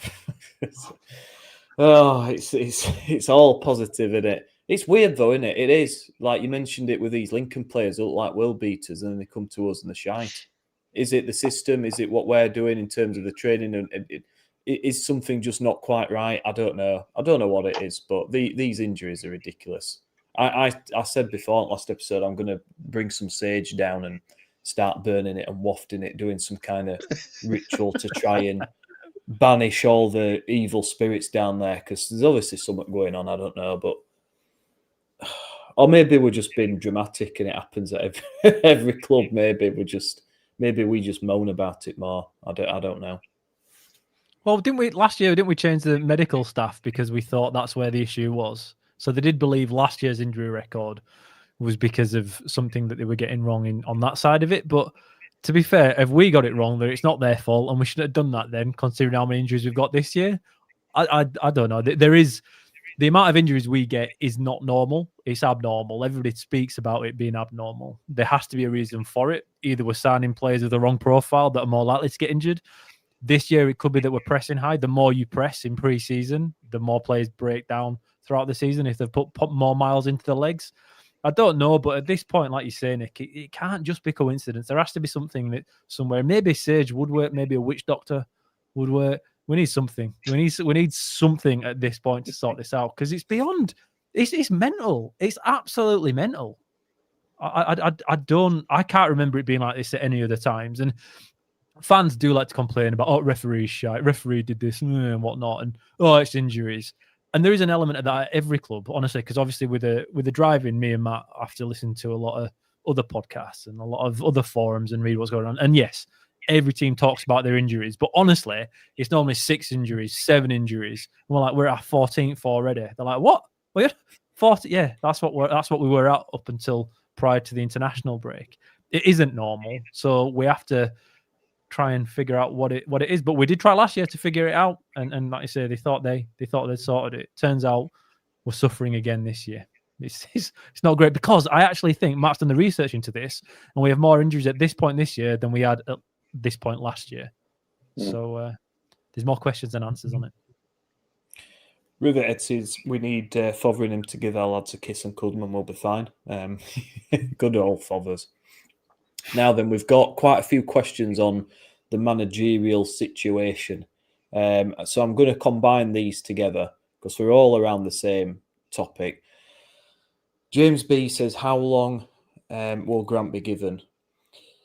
Not that thinking he'd be sacked or should he be sacked, but how long do you think Kevin Nagle will give him? We've got 3 games for the international break when the game against Cardiff will be postponed. Do you think he could be sacked, or will he last the season, come what may? Nixon Mum said, will Grant get a second season regardless of what happens? Terrier Jack said, if Grant was sacked, who'd replace him? And Lee Morris says, what are the differences between Grant and Duff at this stage? So there's a lot of people asking the question, how long will Grant be given? What's Kev thinking right now? Is he panicking? Is he thinking, regardless of what happens, I've made this decision to bring this rookie manager in. I'm going to have to stick with him for at least a season or 2. What are we thinking? Tough, innit? Yeah, I don't. He can't keep sacking managers, can he? He can't keep sacking managers. So I think whatever our opinion is, he's got to stick with him till the end of the season. If we don't get promoted, he don't get a second season. I can almost guarantee you that. We don't make the playoffs, he's on his bike. If we don't win the playoffs, he might get a second season. If we don't get the playoffs, he's a goner. The only difference for me really is I think Duff always came across as a bit world weary. Always looked like he was fed up. Grant's a bit like a puppy, and he's all excited and full of vim and vigour, and Duff looked like a bloke that'd been sacked a few times. That's probably the difference between them. Because the output isn't massively. It must be 6 points better, but an infinitely better squad than that Duff had to work with. Penny for Duff's thoughts right now, looking at that squad, to be fair, because he'll be thinking, what could I have done with that? I mean, he might not have done all, but you've got to feel a little bit sorry for him, because he never had that, did he? He never really had a chance to show what he could do with that. No. This season with Grant, I think as long as we are in the playoffs or around the playoffs, he'll see the season out. I think if you're getting down to 10th and 11th and season ain't going well, Kevin Nagle is not a patient man, or he hasn't been a patient man whilst being chairman of Huddersfield Town when it comes to managers. We've been quite ruthless when it comes to moving managers on when it's not been great on field. And that even includes 2 weeks prior to sacking Darren Moore, going out on Radio Leeds, or 3 weeks prior, saying he was the man for now kind of thing, and then giving him that vote of confidence. And then all of a sudden, he wasn't there a couple of weeks later because the fan outrage was really high. I'm not saying that was made on the back of fan pressure, but it felt like it may have been an influence at the time, didn't it? So I don't think I can sit here saying Lee Grant will be here in the summer, even though if we don't make the playoffs, he'll be gone then. For me, I'm with you guys. He has to get the year. He has to get the year. We've been through so many managers. We've been through so much change. We can't continue to do that. It's just not good for a football club. I mean, it's caught with Watford eventually, hasn't it, after it worked for quite a while there. But you just can't do it. You have to see the season out, see where we're at. We tried it last year. We tried to twist with Duff falling out in, January, February, going down a few defeats there. He was moved on, and then Worthington came in, and it was an absolute car crash of an end of the season when it comes to performances and results. We can't do that again. We'll learn from that. He has to be here as long as we're not mid-table, bottom half kind of thing. Do I think we will? I'm not entirely sure. I don't know. I'm normally quite forthright and set on what I expect to happen. I can be wrong because I thought this year Peterborough might do all right, Reading might do all right, and Rotherham would do all right. So if you're looking at bottom at table, I'm not done too well on that stuff. But with Town between now and the end of the season, I just don't know. I just feel like the fans are ready to break at any point. I feel we're quite delicate as a fan base, and we're ready for a bit of outrage when things don't go well. And with the way Kevin's chairman the club up until now, when that's happened, he's made a decision, he's forced to change. We have to see how this season goes, I think, before we can, which obviously makes total sense. But I don't know. But to me, he has to be given the year, because last year we tried it didn't work. See what he can do by the summer and see where we're at and reevaluate everything then, as you should do every year. You should always reevaluate in the summer and take a little bit more of a larger perspective of it. It's different if you're fighting for your life at the bottom of the league. I think you have to make changes then to try and bring a bit of spark in, because 3-4 wins makes it worthwhile if you stay in the division. It's different when you're trying to get out of a division. It's different when you're trying to chase the top 6 positions. So for me, he's got to stay. Will he? I just don't think with the ownership as it is. I don't think anyone can guarantee that it will be or it won't be. Yeah, and this next question is around the fans. And Ernie Islip's asked, has fan negativity affected performances in recent seasons? Now, we all know what was called the Galfam groan, or I suppose we can't call it that. It'd be the Acu angst or whatever you want to call it now. But it's there's definitely. You what, Gaz? Yeah, the Akubu. Yeah.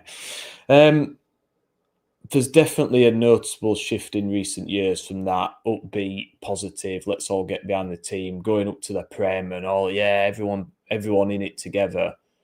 And now you go to home games and the atmosphere is very subdued.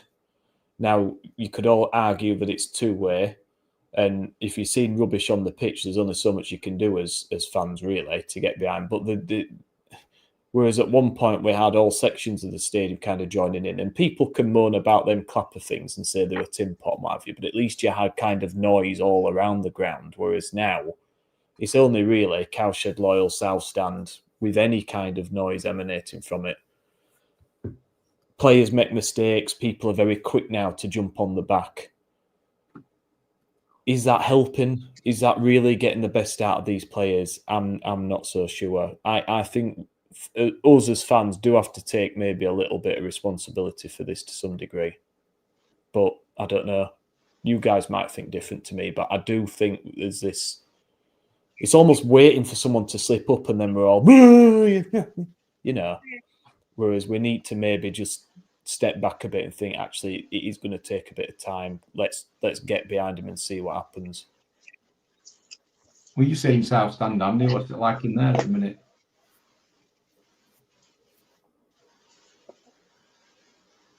Oh, not listening. I'll take it. I'll take it, guys, instead. The thing is, again, through listening to it, watching all the other teams' games for the drive-in and whatnot, everybody else is the same. Wickham or Michael Duff went in, won first couple of games. I think they were trailing in the third game, and the fans booed them off at half time. It's modern football. It's mental. Everyone's the same. It's not just Town. So I do think it hampers performances somewhat, but everyone else is going through the same thing. Leyton Orient, beginning of the season, they got pumped a couple of times and they were getting booed off. This is what happens in League One football. Every team out of form face it. Blackpool, they'd have been in for it if we'd have managed to hold on till half time. It happens. You have to ride it out. We know better than anybody what can happen when your fans are behind the club, like under David Wagner. I still believe we don't get to the Premier League if Wagner doesn't get the fans rallying behind them as much as he did. It is important. We are making it harder as a fan group, but not every other team, but every other team that's underperforming as much as we are when you consider how much we've spent on players and the messaging the club put out themselves face this kind of critique, and you just have to get past it. Footballers are precious people, just like most of us are. We could get behind them more, but then they've got to give us a reason to do so. And I don't think it's unfair to say in the last few games, it's just not been there. It's just not been there. We do have an ego as a fan base. We have an ego as a club. We have an ego as a fan base that we're bigger than this. We're better than this division. In my life, generally, we're Championship or Upper League One. That's kind of where we're at. That's fine. But you have to earn wins in football. That's why it is so entertaining. If football was boring, every team that spent the most money won every single game and it worked every time, none of us would be interested. It'd be nowhere near as interesting as it is. This is what football is about, and this is what keeps it exciting. It's just shit when you're spending the money and it's still boring as anything to watch. So I do get it, and I do understand why fans are like that. And the club expect that. The players do expect that. And if the players don't expect it, and if the players find it hard, then they're a little bit too precious, because every club face it. I think last year, we definitely had a cultural issue where the negativity from the fan base, we saw it visibly with Matty Pearson and whatnot at times at the end of last season, where with him shushing the Kilner and whatnot. I don't feel like it's the same as that just yet, but we're a little bit better than we were, but I don't think it affects it as much as some people make out now. And Terry Jacks asked a few financial questions, and he said, how worried should we be about the club's financial future if promotion isn't achieved? And are we nearing PSR limits with continued losses? And it's good questions, because none of us really know 100% what's going on behind the scenes. But you have to think that with the amount of money that we're spending on wages, we haven't paid a massive amount on transfer fees, but you think of the wages involved, it's a lot of money. We're not bringing in tons of money, really, for marketing, for merchandise, and we've had the debate about the season tickets before as well. But really, realistically, we haven't. I don't think we've sold as many. It's not a massive amount coming in. So, is there a concern that we're all in this season, and if it doesn't work out, we're going to be screwed? Or actually, are we in a position where maybe we could push on and go again, and it doesn't matter if we don't go up? Well, Kev's all in, isn't he? That's for sure. Right now, he's not gonna. He's not. I mean, the only thing that could possibly drive him away is if the fans start to turn on him. But I think he's got enough solid support amongst the fan base that he's the good guy. So I think he's got credit in the bank there. He puts his money where his mouth is. So he's brought these players in the summer. I think in terms of the rules, I'm not a massive expert on PSR and FFP, but I do know that we're spending way more than pretty much every other team in the league. So it must be causing some angst. But Kev's got what he initially wanted, which was control of the ground, control of the surrounding area. That now gives him the opportunity to be able to invest and make some or all of that money back. He was really hoping his plan was to get us promoted back to the Premier League and sell. That was his aim. It's not going so great at the minute, is it? Let's be honest. But I think he's got his hands on what he wanted, and now he's got the ability to really generate revenue, but be more long-term value, and that's what he'll be looking at, the long-term value. He'll have to manage. The club will have to manage any PSR or FFP rules that come along in the wake. But yeah, I would imagine if we next season still in this league, we're not going to be paying the wages we're paying to Alfie May and Ryan Ledson and people like that. Just you're not going to be able to, are you? Sorry, you. No, you're right. crack on. I've done. Oh, no, I'm just saying, from everything we've had from HSA point of view, talking to the club in all the ATT meetings and stuff, Town were budgeting to be proficient in both League One and Championship financial regulations. So that was last time, probably like a year ago, I think, when we spoke about it. So I do feel like the club will be planning for both eventualities. PSR, though, might not be here anymore. I feel like he's going to be challenged as well. Unfortunately for everybody listening, Andy Kerr was tasked with this, and he's disappeared. He's disappeared from this podcast as his Wi-Fi has gone down. So we will reserve the right to bring this back up in the next one and go over it on episode 99 of the Town Social. But Kevin Nagle seems very, very keen on succeeding as Huddersfield Town chairman. He wants us to win, and he's put his hand in his pocket. I don't think any of us could question his desire for Town to succeed, both on the field and off the field, because it's not just, like I say, infrastructure and stadium stuff, such as the new scoreboard that he's investing in. We're also investing in players, and Alfie May is an investment where we're not expecting to be able to sell him for a few million later on. It's a sunk cost in that we won't be able to get much back from later on, but we're hoping to win on the field and make it worthwhile. You've got 2 number 1 keepers, you've got 74 centre-backs, you've got so many wingers coming in on loan. Kevin Nagle has backed the club financially. I don't think any of us can argue that that's not the case. And even if we don't go up this year, I don't think it's likely at all that he loses interest, because I think that's the worry. It's not so much what Kevin Nagle does for us, it's what we do once he's not here owning Huddersfield Town and what the next owner wants for us. I think that's a total different question, one that's a very legit question and one that we'll go over in time in great, great detail, because there's a lot of depth, there's a lot of detail, there's a lot of potentials in regards to opportunities and risks that we need to talk about at some point, but that's not now. Kevin Nagle has backed the club, he's backed Lee Grant. I don't think next year is an issue at all if it doesn't work this year when it comes to the financial side. Managerially, and what we've got on the playing side and the coaching side, that's, again, another total different question if we don't go up this year, because I'm not entirely sure it would stay the same. But I'm not worried about the financial aspect just yet.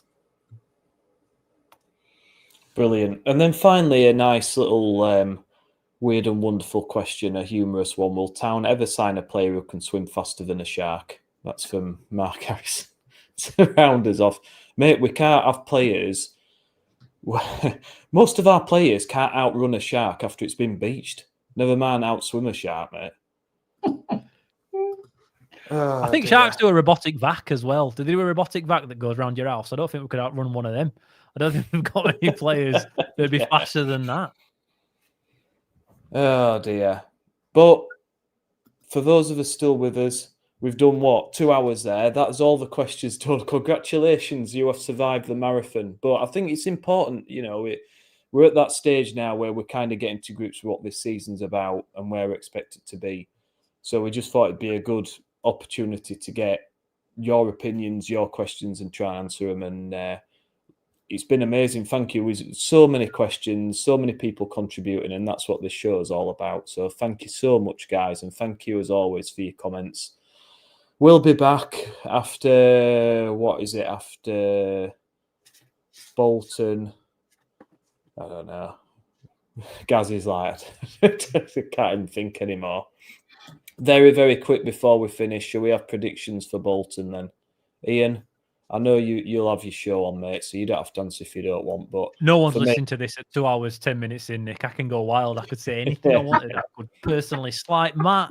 I could call everyone an arse. Andy Kerr shat it out. He's run off, and he didn't fancy digging into finances in case he got it wrong. He looked like a mug as a businessman, as he calls himself.